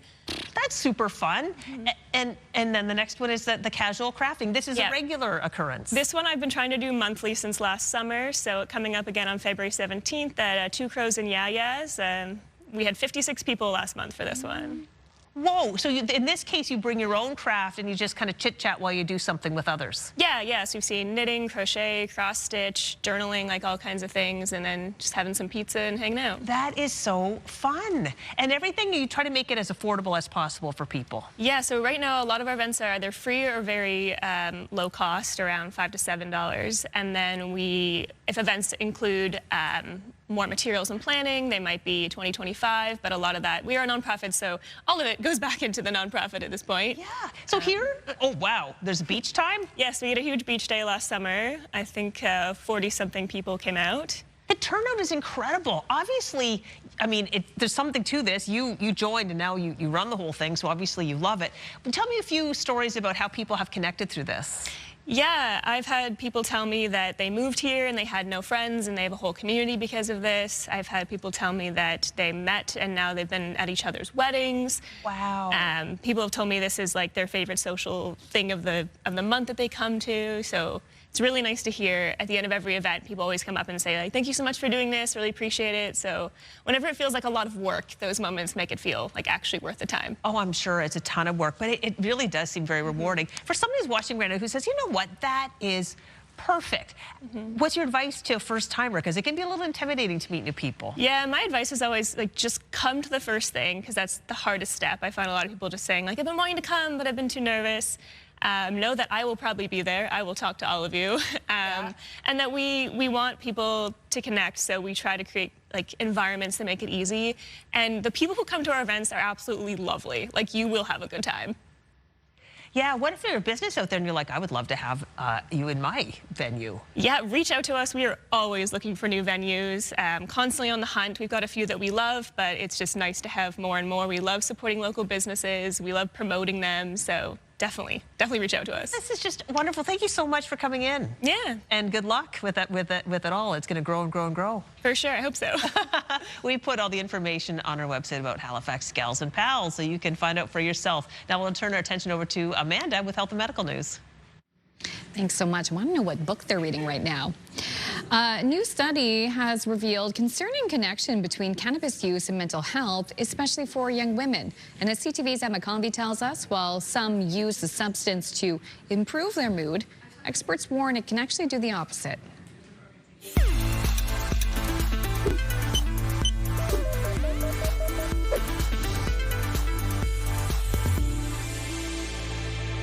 McMaster University conducted a 10-year study to see if there was a correlation between teens' mental health and cannabis use. They found consumption was a factor, especially over time. It's possible that cannabis potency that's increasing is kind of explaining why that relationship is getting stronger over time. But it's also possible that teens are kind of using cannabis to cope with their mental health problems. Researcher Andre McDonald says they found 18% of teens reported using cannabis, and a significant amount use it to cope with stress, especially girls. Those who use 40 or more times in the past year, 96% of them reported using cannabis to cope with their mental health problems. I think a lot of people here are using it as a form of escape from the stress that university and, young adulthood, stuff like that brings. But according to these experts, there is no evidence cannabis improves mental health. The long-term daily or near daily use, which is often what we're seeing, it can also negatively impact like the brain's dopamine system. And that gives people the feelings of pleasures and joy and things like that. So this can make young adults feel like fatigued, low in mood, unmotivated. The accessibility of it and number of consumption options makes it easier for teens to get it. People I'm surrounded with, it's constantly in conversation, especially now that we're of age where we can buy it ourselves. Over the last 10 to 15 years, the THC, the amounts of THC in cannabis has really increasingly grown. And now that cannabis use is legalized, we also see an increase in things like edibles. Emma Convey, CTV News.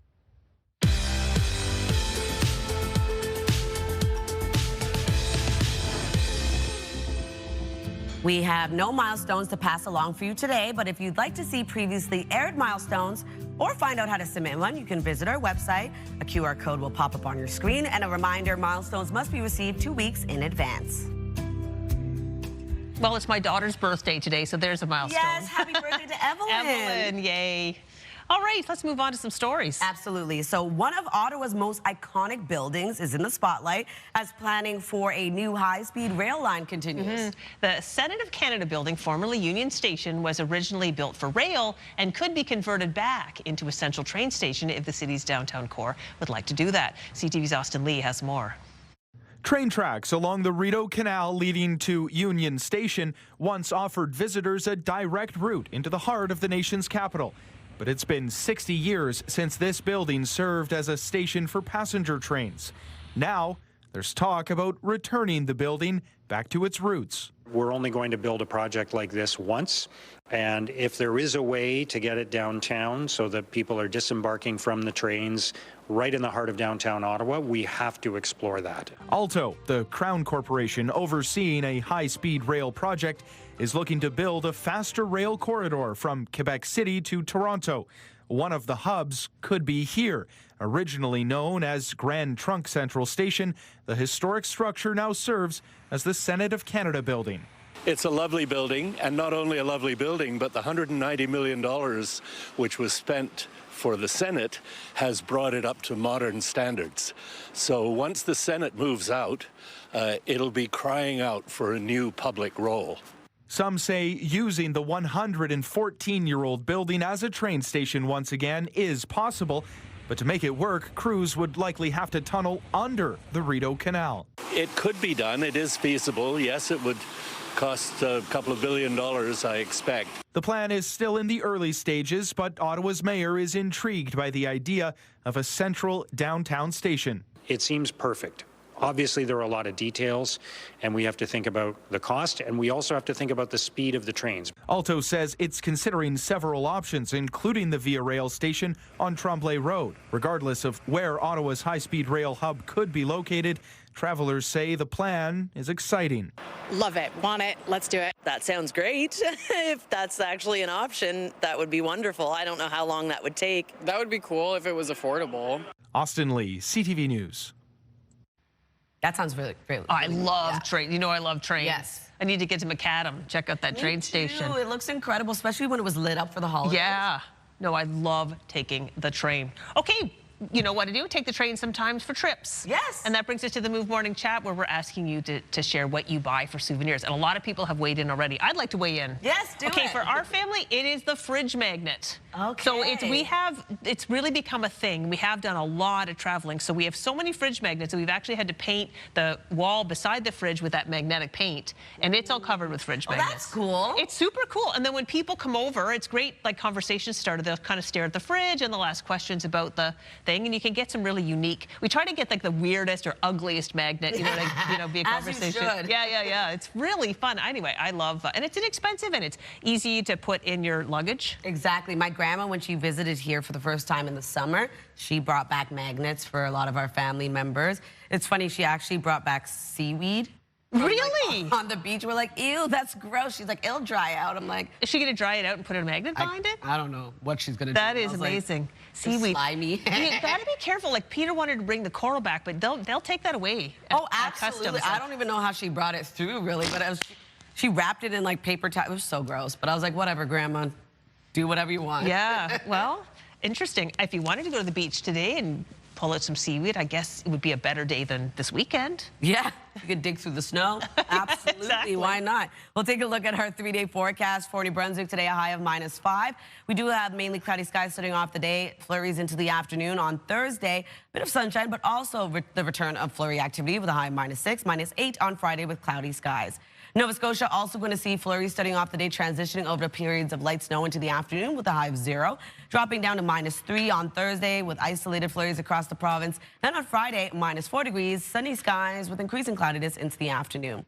Prince Edward Island, a high of -1. We do have isolated flurries today. Same thing on Thursday, dropping down to -3. On Friday, -7 degrees with lots of sunshine across the island.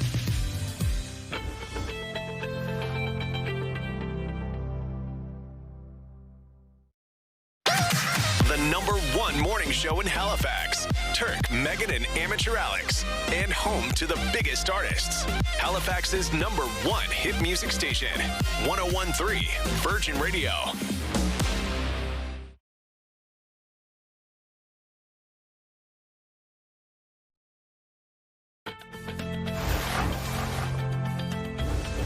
It's Wednesday, February 4th, today on your Morning Atlantic. What a submarine contract could mean for the East Coast. Your top news headlines just ahead.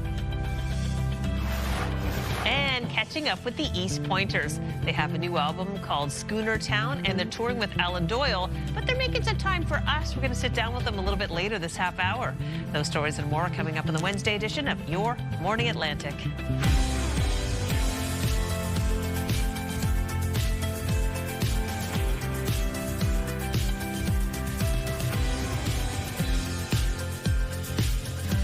Good morning. It is 8:01 on your Wednesday morning. So excited to have the East Pointers here. If you haven't listened to their new album, what are you waiting for? They're good. They're so good, like modern folk. It's got a bit of a dance vibe to it. Yeah. Like if you want that East Coast sound that's kind of upbeat, like take the time. And it was just released just over a week ago. Amazing. Well, we're going to get Schooner Town. Almost like a sneak peek. I mean, it's already out, but it's still early days. They're here, super friendly. Totally like brought the positive vibes as they walked into our studio. I can't wait to have the conversation. I know. Just came off the tour too in the UK. Just got back from Ireland. Then now they're going to get ready to go around Canada. Yeah. I don't know how they do it all. But they did walk in with some big coffees this morning. I love it. I wonder if they like touring. I'm going to ask. Yeah. Yeah, because some people like it, some people don't. Some people feed off the energy of the crowd. Right? If only we had a live studio audience, think about how we could feed off that energy. That would be so fun. What would happen? We've got enough energy as it is. Sheesh. Yeah, it'd be quite wild up in here. Unhinged. All right, weather-wise today, how we doing? Not too bad. A bit of flurry activity for parts of the region. Still a bit warmer for parts of Atlantic Canada. Temperature's going to drop by the end of the week, but actually not too bad. It's going to be colder, so enjoy the mild weather we're having today. As of right now, it is -4 degrees over in St. John. Cloudy start to your day. Going to see a chance of some flurry activity into the afternoon. In terms of the rest of the current temperatures across the region, it is colder in Fredericton with -17, -19 over in Labrador City, -7 into St. John's, Newfoundland, -4 in Charlottetown with -3 in Halifax and Sydney. Factor in that wind chill, parts of New Brunswick will feel a lot colder this morning, as well as Newfoundland and Labrador, much colder starting off your day with a risk of frostbite in parts of Labrador. Here's a look at our satellite and radar. Right now, we are going to see a bit of sunshine as the sun begins to rise, but also going to see a chance of some flurry activity for parts of the region, as well as into the afternoon, periods of light snowfall returns for parts of Nova Scotia. In terms of the wind today, very light, going to remain so for the most part. As of right now, only 13 kilometers per hour in Halifax, no wind gusts to report. We'll take another look at your long-range forecast, but first a look at your local news with Amanda. Thanks, Latavia. We're getting a better idea of potential benefits for our region as Canada shops for new submarines. Germany's TKMS and South Korea's Hanwha Ocean have been shortlisted as potential suppliers. According to defense analyst Ken Hansen, as the home of Canada's East Coast Navy, some of those benefits from the Korean bid could be coming to Halifax. They have submitted a letter of interest for the old Imperial Oil site, where they would build a submarine maintenance facility of some kind, or perhaps even assembly facility. A statement from the Premier's office reads in part, maintaining Canada's next fleet of East Coast submarines will mean a substantial infrastructure investment and about 700 high-skilled jobs in the province for the next 30 years. TKMS and Hanwha have until March 2nd to submit their final bids. The federal government expects to award the multi-billion-dollar submarine contract by the end of the year. There were new revelations in the Jansen Baker double murder trial in Moncton. Turns out RCMP were conducting surveillance on several people in the Moncton area before and following the homicides of Bernard and Rosemarie Saunier. A police operation resulted in multiple arrests 10 days before the killing, including Jesse Logue, an associate of the couple's son, who was involved in the drug trade. A number of people in that circle believed Silvio Saunier was a police informant. He's since died as well. The trial continues today. The New Brunswick-based Canadian soldier who was killed in Latvia last week has come home to Canada.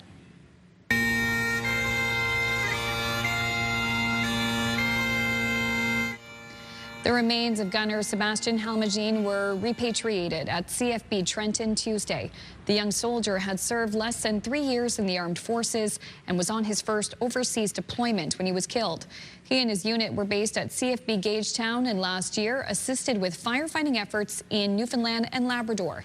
The Governor General is among those offering condolences to his family. Nova Scotia RCMP are once again warning about counterfeit bills making the rounds. This time it's phony 50s that have been used to purchase things in Colchester, East and West Hants, and Lunenburg counties. The bills are made from a similar plastic to the real ones, but they all have identical serial numbers, and the holographic image is a sticker. Anyone who comes across one is being urged to call it in.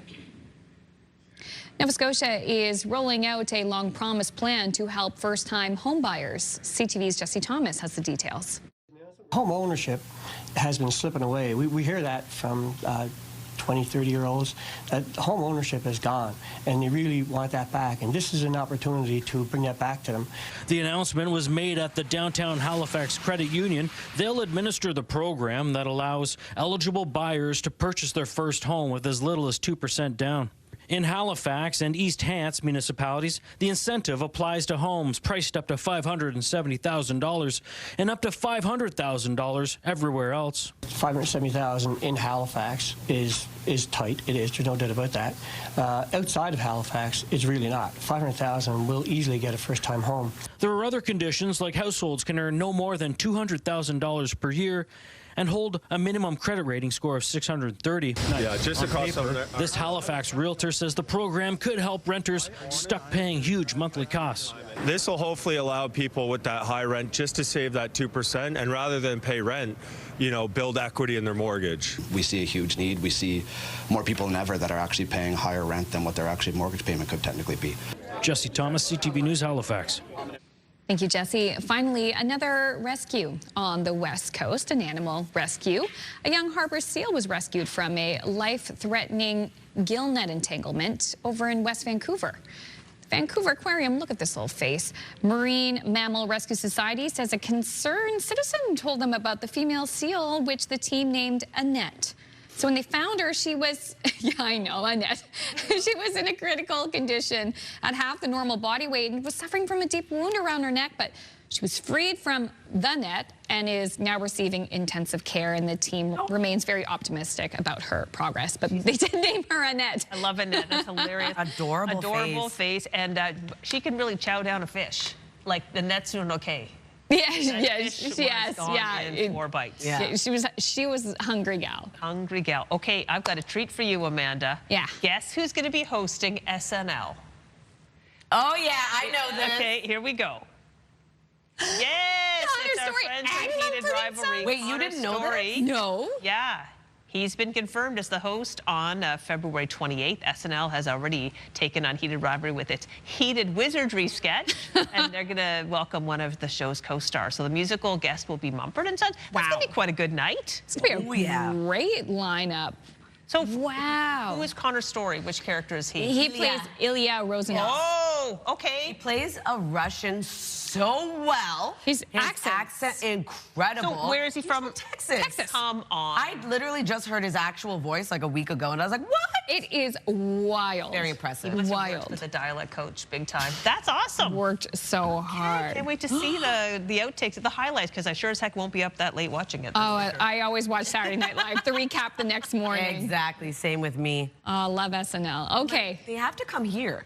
I keep telling our director, Vicky, I'm like, they have to come here, right? Yeah. Oh, yeah. Bring them on. It's written by a Nova Scotian. Yeah, exactly. Yeah, shout out to Rachel Reed, who was checking out the Ice Festival in downtown Dartmouth, by the way. Really? She's a big fan of downtown Dartmouth, I've heard. Oh, love to see that.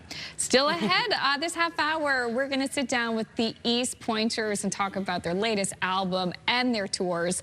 They're not stopping. Also, too, it's a look at the Wednesday forecast. Good morning to our viewers in Baccarrow Point. Bit of a cloudy start to the day, but milder as well. The forecast is up next. Splendid.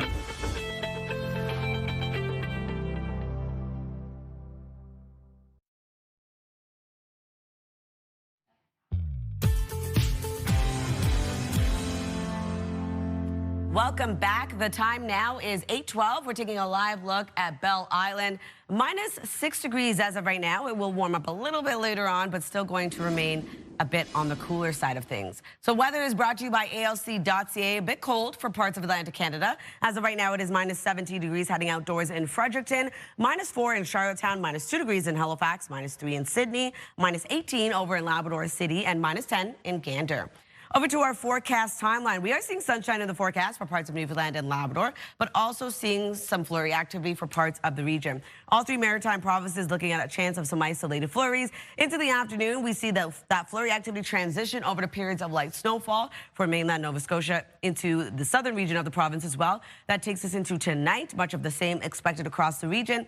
Into early Thursday morning, still going to see flurry activity into much of the day at least. If you're wondering about snowfall totals, going to remain quite light, seeing around 1 to 10 centimeters of accumulation for the southern region of New Brunswick and parts of Nova Scotia. Going to see around 1 to 5 centimeters of accumulation for Port aux Basques. Over to our forecast today for New Brunswick. Highs will range from -4 to +1. We are going to see mainly cloudy start to your day. Flurries arrive into the afternoon. For Prince Edward Island, looking at some isolated flurries throughout your day today. Highs between -2 to -1. For Cape Breton, eastern Nova Scotia, daytime highs will range from -1 to +1. Isolated flurries also expected. And for the rest of Nova Scotia, flurries will transition over to light snow into the afternoon. Highs between 1 to 2 degrees.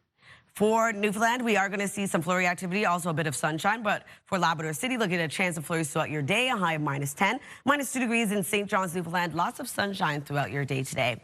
In terms of our Thursday forecast, temperatures start to cool down. We are going to still see flurry activity for parts of Atlantic Canada. And then into Thursday's forecast, clouds clear out, leaving a bit more sunshine. Not really helping to warm things up, though. We do have polar air returning to our region, cooling down into Friday and the weekend forecast. That's a look at your weather forecast. Now we'll throw things over to Amanda.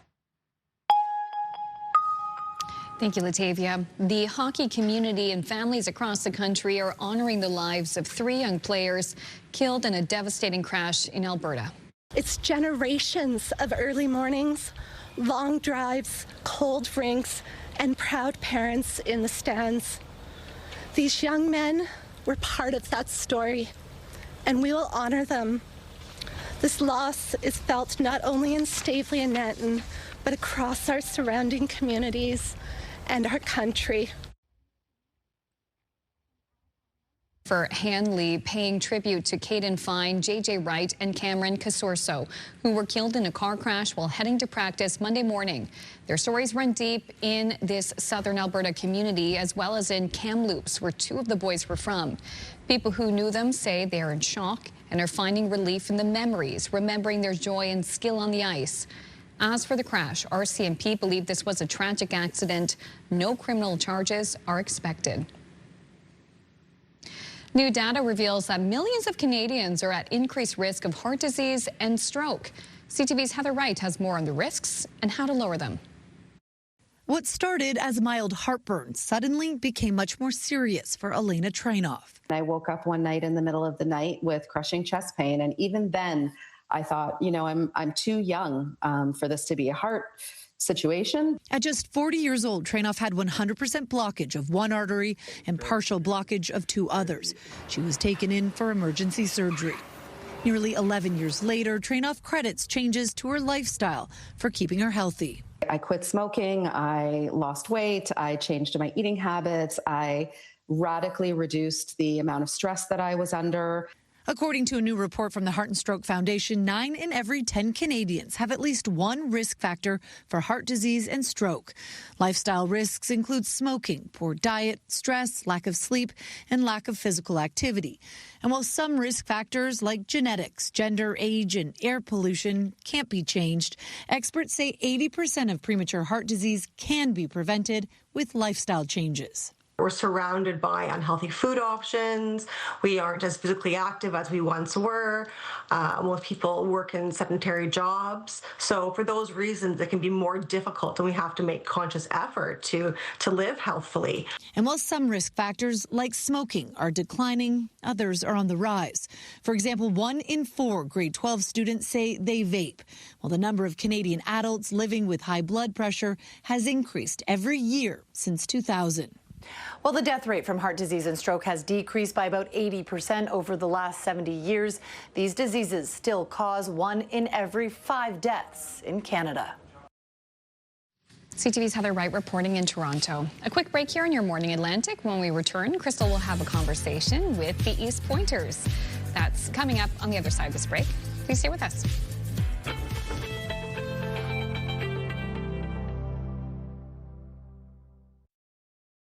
Move Mornings with Aaron and Peter. Weekday mornings on Move 100. The most fun in the morning. And home of the $1,000 minute. Only on Move 100 Halifax. Hey, welcome back. It's 8:21, and a reminder, you can connect with us anytime. Your Morning Atlantic at ctv.ca if you want to send us some photos or connect with us about the show. We love to hear your comments. You can text us at 10400 anytime, and you can weigh in on a Move Morning Chat today. When you travel, what's one thing you like to purchase as a souvenir? All right. Now it's 8:21, and it's exciting time for the East Pointers. They're known for their modern folk sound, and the Juno-winning duo released their newest album, Schoonertown, just over a week ago. They've returned from a tour in the UK and Ireland and are now preparing for a cross-Canada tour as a special guest is going to be Newfoundland's Alan Doyle. So we're also saying that we're also going to say that they're preparing for a big show in Charlottetown this April. We're super happy to have them back. We've got the East Pointers, Tim Chasson and Jake Charon. Thank you so much for joining us today. Yeah, thanks a lot for having us. Okay, you've made time for us in this very busy schedule. We're just so honored. Let's start talking about the album Schoonertown. This is wonderful. Tell us a little bit more about it. Yeah, we just released it on the 23rd of January. And yeah, it's been an album that we've been working on for the last year and a half, 2 years. And yeah, we're in a big cycle of touring at the moment. We just got back home. And yeah, this year we have a lot of shows planned. So excited to have it out. So it was recorded in your home studio, Jake, I understand. Yeah, it was. Yeah, we spent a lot of time in my basement. And yeah, it's been fun. It's been a great process. It's the first album that Tim and I have recorded, produced, and did the whole thing ourselves. So we put a lot of work into it, and it's nice to have it out there. Interesting. So now that it's out, are you happy with the final sound and everything? Does it feel like this is your best work yet, Jake? I mean, I don't know if it's our best work, but we're definitely proud of it. We put a lot of time in, and yeah, it feels good to have it out there. Well, I want to know, legit, here the two of you are just showing some of the finer sites of PEI, but I'm curious, just logistically, you're out on tour, you have kids and pets. Where the heck, how did it work out that you were able to produce and release the studio album at the same time as being on tour? How did that work? Yeah, I think you just have to plan everything really well. I think, especially we both have young families, and we often take our families on the road when we can. But you keep tours kind of quick and organized, and you do your work from home in the studio, and yeah, you just kind of, like I say, and we have a really great team, a really great label and a great management team, and they're always helping us out. Let's talk about life on the road. You had a big tour of the UK and Ireland, which that can be exciting. How do you feel about being on the road? Does it feed your soul or does it drain you? I think a little bit of both. Yeah, both at the same time. Yeah, I think a little bit of both. Like I know you guys were talking earlier, I think when you do, or you're able to perform in front of a lot of people that are there to watch you play, there's an energy exchange. So you feel energized after the shows, and often you don't get a lot of sleep because you're waking up super early to drive to the next town. So it can be exhausting, but it's but yeah, I think whenever you have a passion to do it, then that's at the end of the day. All right, we've had time to come home and kind of lick your wounds, get ready for the next big tour across Canada. Yeah. So Jake, you've got Alan Doyle joining you with this as well. How do you feel about that? Yeah, I mean, we're joining him. It's a big tour right across. I'd say, well, yes, in perspective, right? I guess technically you're joining him, but we love you around here, so we. Thank you. Yeah. That's nice. Yeah, right across the country from Newfoundland through Halifax for 4 days, which is going to be fun, and then all the way out to Victoria. So full month on the bus with Alan and his band and team, and we're really excited. A full month on a bus? Yeah. Okay, that's interesting. Yeah. That's a lot. Do you sleep on the bus? Sleeping on the bus. You sleep on the bus. Do you know what this arrangement's going to look like? Yeah, well, I have been on a tour bus before, and yeah, you just have to drive overnight to get to the next, in order to make the next place, I guess. I mean, I know that this is supposed to be about your tour and your music and everything, but I'm really curious about the logistics of being on the bus. So is it comfortable to sleep on a bus? Yeah, it's like the buses are meant for, to accommodate you, so that you can, they have the beds in the back, they're kind of they look like little coffins. Oh, little coffins, hey, that sounds awesome. Yeah, really cool. Yeah. Yeah, I mean, the time that I've experienced being on one, it was pretty fun. Okay. And you don't have to worry about much. I think you just kind of, you do your show and you go to the next spot and do it all over again. Yeah. Yeah. All right. Now, I know that on a serious note, you had a loss of a band member, Cody Chasson, who passed away 4 years ago. How do you keep honoring his memory in the work that you do? Maybe I'll ask you, Jay. Yeah, I mean, we miss Cody every day, but he's definitely a big part of everything we do. He was a big reason why we started the band in the first place. And musically, his ideas are still flowing through everything we're doing, I think. And we like to think he'd be happy that his music's still getting out there. And yeah. Well, it is just wonderful that you are right now having this opportunity to do so much touring and sharing your music with people. With Schooner Town, what do you want people to take away from that album?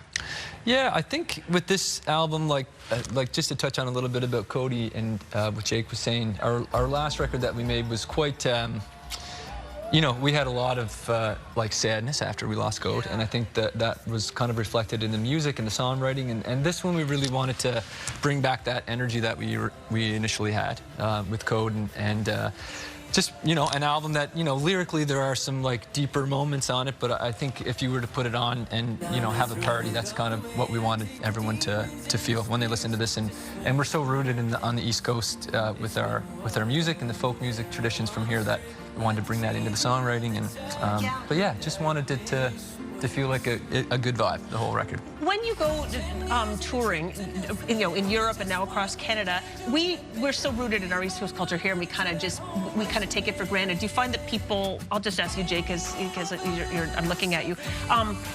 Do you find that people really get it? Do they appreciate it? You know, are they there for the East Coast sound? I think so. I mean, we do get a lot of East Coasters showing up all around the world, but I think there's such a strong identity here with the culture and the music that, I mean, everyone should be proud of it, and we hope that Schooner Town sort of captures some of that East Coast pride. And yeah, it's been fun sharing it around the world for sure. Well, we've really enjoyed having you in studio this morning. When's the next time we're going to be able to see your show? What's the first opportunity? Well, we'll be in Halifax with Alan the March 3rd, 4th, 5th, and 6th at the Lighthouse Arts Centre. So that's the next time we'll be here. Wonderful. All right, well, bring your own pillow for the bus. At least have a little bit of home and soak up all the home you can before you head out on tour again. Congratulations on everything. Yeah, thanks so much for having us. Thank you.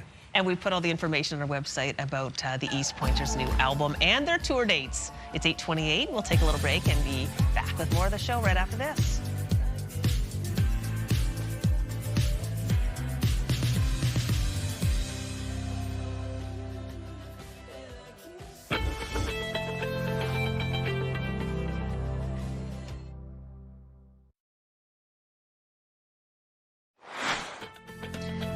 Still ahead this morning, Meza Lebanese Kitchen. They have a brand new feature on their menu, and they were here to tell us all about it. That's coming up in 15 minutes on Your Morning Atlantic.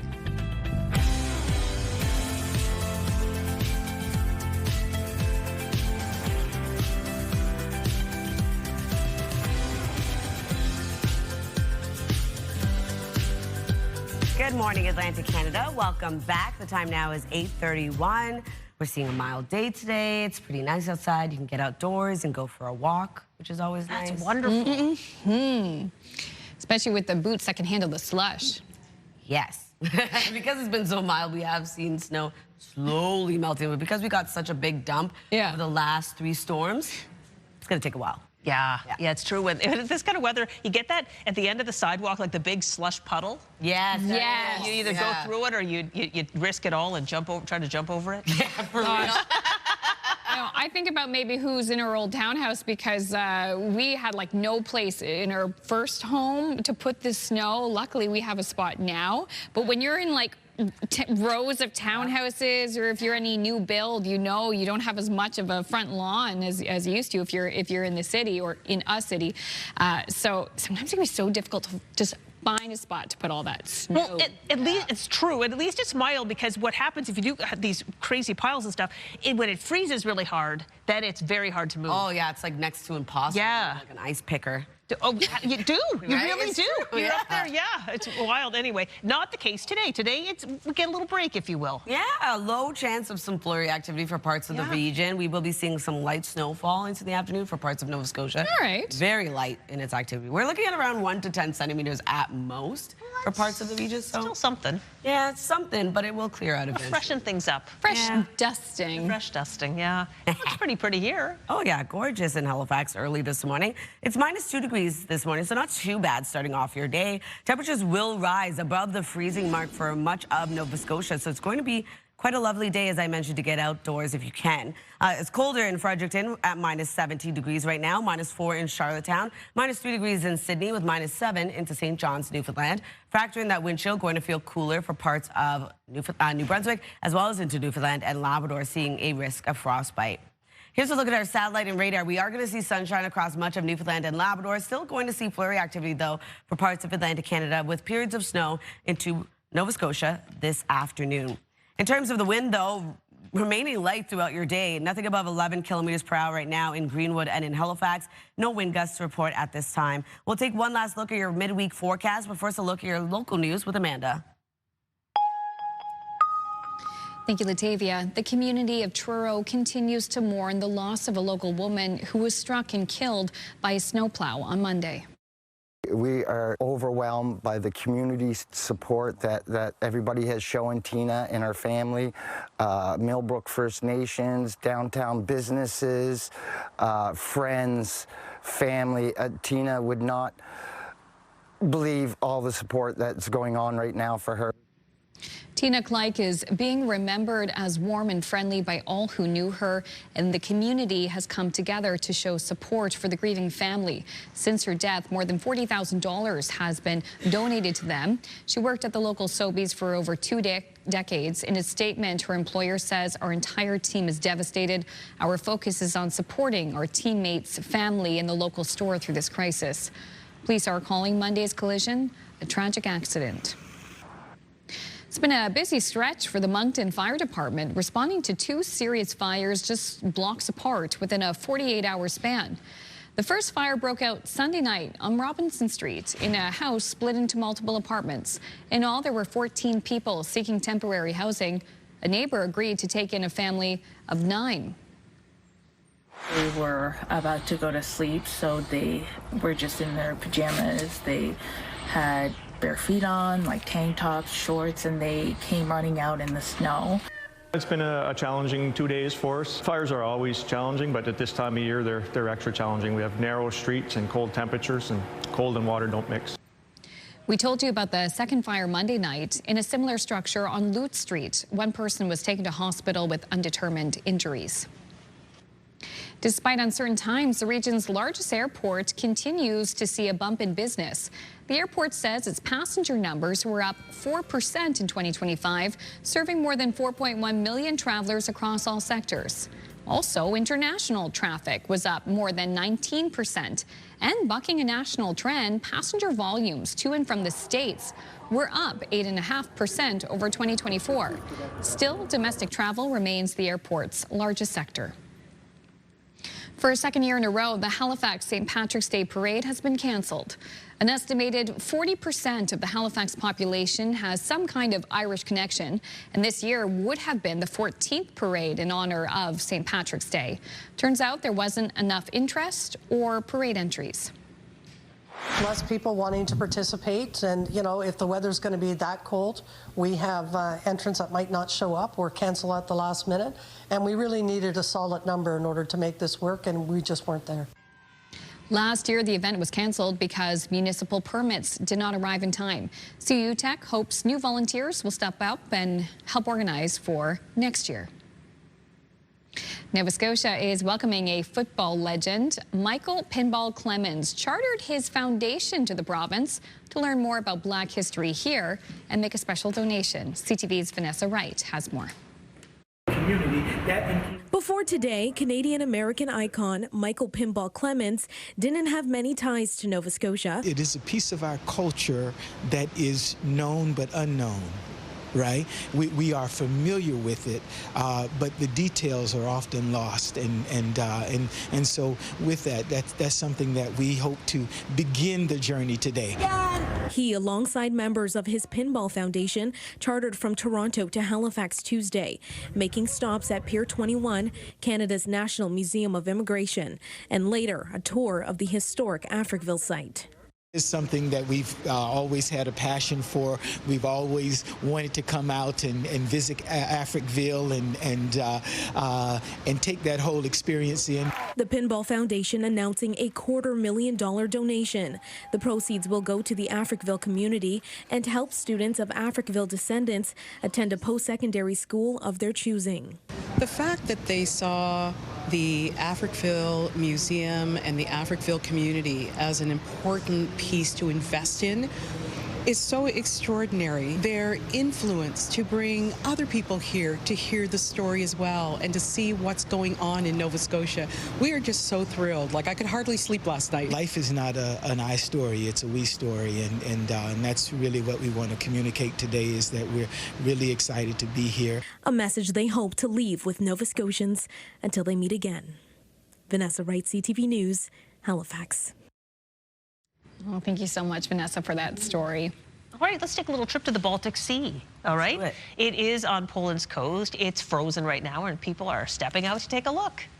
Beautiful. It's a rare occurrence, so people living in the area had to just walk out on the ice, and parts of the country saw lows as cold as -22 over the weekend, making for a frigid winter wonderland. So a little taste of winter, but cool to be able to walk out on the frozen water. Oh, even skate, yeah. Gives me Nicely goosebumps. done. I know, I was just thinking, like, whoo. Every time I hear like crunching of ice, Oh, it's such a cold sound, yeah. Yeah, you're like, I'm there. But anyway, beautiful. Absolutely gorgeous, and a treat because they don't get it very often, but it's cool to see how other parts of the world are experiencing winter. Right? This is true. I know we've got so many frozen lakes around here. We were exploring one on the weekend, had so much fun, and with the family and the dog just running around. It was a lot of fun. Oh yeah, that sounds fun. Yeah. Was it nice and smooth? The water? No, because it was snow covered. Yeah. So yeah. Yeah, not exactly. It was certainly crunchy, but last time. No, because the snow which was good. Yes. Yeah, Lake Nicmac is what we're exploring too. We used to, when it was snow covered like that, but when the kids were little, we'd go across where we used to live. We'd go across Lake Binook with the double stroller to get the kids to daycare faster. It was fun. Yeah. That's so gosh. cool. It's been a few years since we've done that, and you've been able to do that. But this year you could. Yeah, good point. All right, so that's that. What else is going on in our region? Well, speaking of winter and icy conditions, we'll take a look at our community calendar, highlighting some events. So the Fundy Winter Festival is at your frosty fingertips all winter long in St. John. This is until March 8th, so you can experience the very best events and lots of family fun. This is for a wide range of activities, so a full list is available on their website. And the third annual Hearts for Hope Valentine's Dinner returns in Rustico. This will be delicious dinner, of course, provided with a silent auction, 50-50 entertainment, and more. This event supports the Lennon Recovery House. So for additional details and tickets, head over to their Facebook page. And Terror Vision is a horror film series in Lower Sackville. They screen the best horror films of all time where, they're tended to be seen on screen. So the next film hitting Cineplex in Lower Sackville is the 1982 classic, Poltergeist. For the screening takes place 7:30 p.m. tonight. So for additional information and tickets, head over to their website. And if you do have an upcoming event, send us the details. We'd love to promote it. Your Morning Atlantic at ctv.ca. Time now 8:41. Stick with us. We'll be right back after this.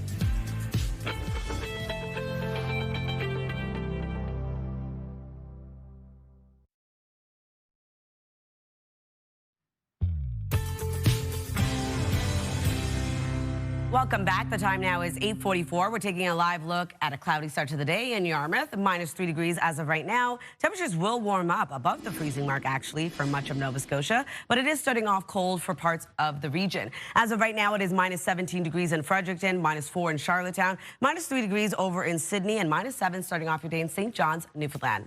We do have sunshine in our forecast today for parts of Atlantic Canada. Also, flurry activity starting off your day. Into the afternoon, we will be seeing periods of some light snowfall for the mainland Nova Scotia into the southern region as well. This all takes us into tonight. We are going to see much of the same, still lingering flurries. That takes us into early Thursday morning. Flurries remain in the forecast. If you're wondering about snowfall totals, seeing around 1 to 10 centimeters for parts of New Brunswick and Nova Scotia. Also going to see around 1 to 5 centimeters of accumulation for Port aux Basques. Over to our forecast today for New Brunswick, starting off with mainly cloudy skies, seeing isolated flurries into the afternoon. Daytime highs between -4 to +1. For Prince Edward Island, highs between -2 to -1. Isolated flurries expected across the island throughout the day. And then for Cape Breton, eastern Nova Scotia, looking at isolated flurries as well. Daytime highs between -1 to +1.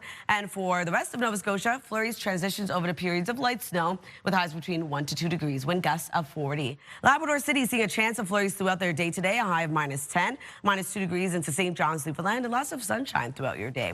Thursday's forecast, temperatures start cooling down a bit more. We are going to see a cloudier day ahead for Atlantic Canada, also seeing some flurry activity throughout the day. Thursday's forecast, clouds clear out. We are going to see sunshine. This is for Friday, actually. And we are going to see some lingering flurries as well. But polar air is going to move back in, really helping to cool things down into the weekend, Crystal. Thanks, Latavia. It's 8:46. Now, if you're a fan of Lebanese food, you might be familiar with Meza Lebanese Kitchen. They celebrated their 35th anniversary this last year, but they're still innovating and thinking about what their customers would like. Tony Nahas is the president and CEO of Meza Lebanese Kitchen, and he joins us this morning. So, Tony, you've been with Meza since you were in high school. Yes. That's wild. Yes.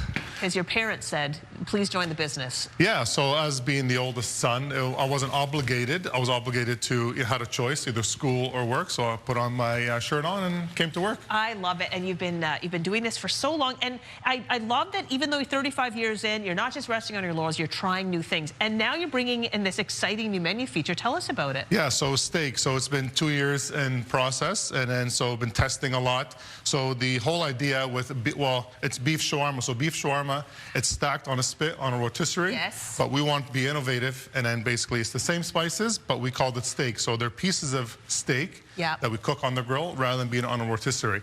Exact same flavors, and we can talk about the flavors and everything else that comes with it. Please do. But yeah, so we've been working at that for the last 2 years. So people at home, like when you want to introduce a new menu item for something like Meza, it's not, you don't just be like, hey, let's go get steaks on sale, let's make some steak. No, like you had to make sure that it's perfect and consistent for all the locations, right? All locations, that's right. Can I taste a little piece? Absolutely, yeah. Like steak is literally my favorite food, so I'll just take a little piece. And you'll see it's tender, the spices. Okay, amazing. That is flavorful as can be. Thank you. Wow. All right, so you brought in, let's talk about how you can get steak into your life. Absolutely. So you can get it into a bowl form. Yeah. We have a plate form, and there's some pita wraps as well. Okay. Or you can add it to your salad. However you want to add your steak to your plate. But right now, if you like, we have bowls. Okay. So you can make your own bowl, and we also have a sauce that comes with it. So there's some rice. Okay. Yep. You can add as much rice as you want, or not. Yeah. So we have lettuce. Lettuce. And that's a nice thing that I like about Meza is that it's like good, fresh, wholesome food. That's right. And tomatoes. You're going to whip it up a little sauce over there? And I'm going to whip up a little sauce, yeah.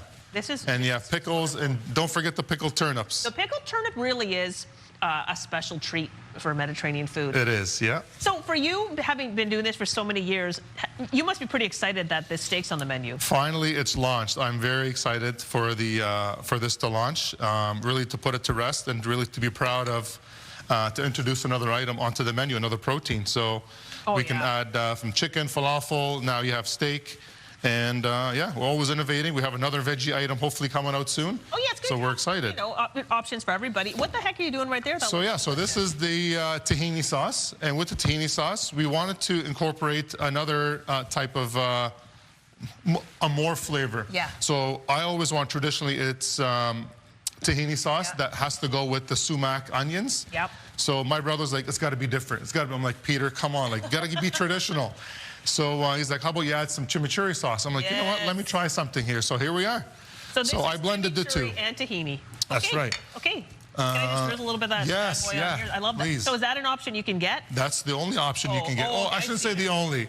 The only option with the steak. I love sauce, so I'd basically like put the whole thing in there. But others might want to try it in studio too. So with the sumac onions and with the sauce and the steak and all the pickles and the turnips. This is a sumac onion. So that's a little melange. What's in that? Yeah, so it's onions, parsley, and the sumac. The sumac is a spice, so it's a lemony flavor. Get out. Yeah, and it really breaks down the enzymes in the onion, so you don't get the onion taste.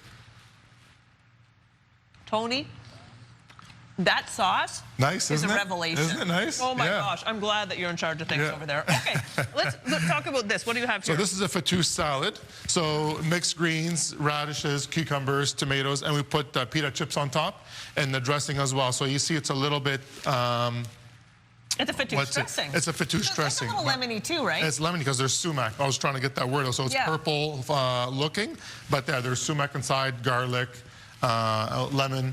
Delicious. So very nice on the salads, and there's also wraps you can get. So with the sumac, onions, tomatoes, lettuce, pickles, wrapped up with the chimichurri sauce as well. And what's to stop you from getting a wrap and a salad with steak that's on the it? only way to go. Exactly. You get your nutrition, you get your protein, you get everything. Right. This is wonderful. So, Tony, having been at Mezza for so many years, obviously I know you're excited about the steak. What is your favorite thing on the menu? You know, honestly, it is the steak bowl now. Yeah. I can't get enough of it. I'm always having the sauce. So yesterday I actually had...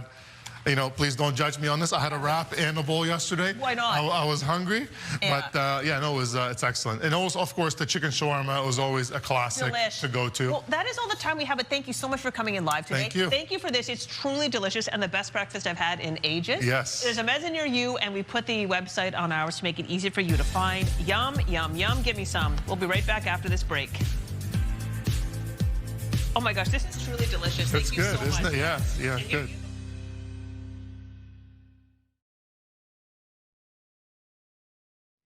Hey, welcome back. I can't wait to share the text messages and the pictures we received today for the Move Morning Chat, because we asked about what kind of souvenirs you bring back from vacation. Had some similar responses, but actually a wide variety. You guys are great. Okay, so let's start with Trina from Ingonish, who says, I like to collect masks on my travels. Some include Barbados, Cuba, and Bahamas, and she texted us a photo as well. Oh, wow. Just like my mom. Your mom's the same way? Oh, yeah. How many does she have, do you think? It was enough to be terrifying. For a kid, yeah. Debbie from Trenton says, I always bring back small flags. That's a neat one. I like that. I like that too. That's really cool. Valerie from Glaze Bay says, I always bring back a keychain from my vacation. Love that. That's a handy one. That is a good one. She sent us a photo. I just didn't have time to turn it around, but thank you. Rhonda from Port-au-Basque says, I bring back turtles, but not real ones. We have the photo here. This is what she brings back. I love that. Like a turtle figurine. Exactly. She says they're from all over the Caribbean. Isn't that precious? That's gorgeous. Really nice to be able to have that too. Wow. Beautiful. Francis from Sydney says, on my vacations, I bring back sewing thimbles. Interesting. Great job, Francis, because I'm telling you, when I'm mending, there's so many times I wish I had a thimble. Honestly, though. Yeah, like you're poking my finger. Oh, gosh. And I wonder how hard it is to find a thimble from where you are. I don't know. It's not easy. No. Not easy. Sewing store, great, yeah. True. Maureen from Moncton says, I bring a Christmas ornament back from wherever we travel. When I decorate the tree for Christmas, I remember all the great destinations we visited, and it makes my heart happy. I have a beer stein from Belgium, a yellow taxi from NYC, a black bow tie from our James Bond-themed honeymoon in Jamaica. That is incredible. And many more. We had a few other people text us and say yes, Christmas decorations as well. Coming up next, we have Stephanie with everyone, including myself, running out of storage space. This is neat.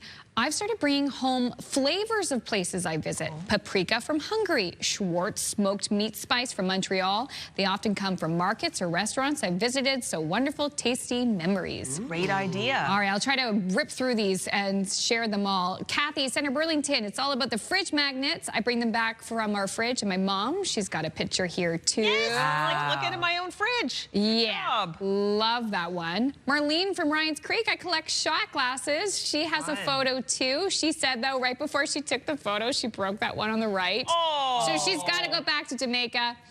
Candace from Cape Breton collects, she was at the New York City Marathon, a world major. She got the 5 Burrow gloves and an NYC Marathon necklace, which is cool. Oh, you earned awesome. those souvenirs. Yeah. Good job, and everybody. Patty says she brings back cat hair. Oh my gosh, on that note, have a great day. We'll see you tomorrow for the Thursday edition of our show.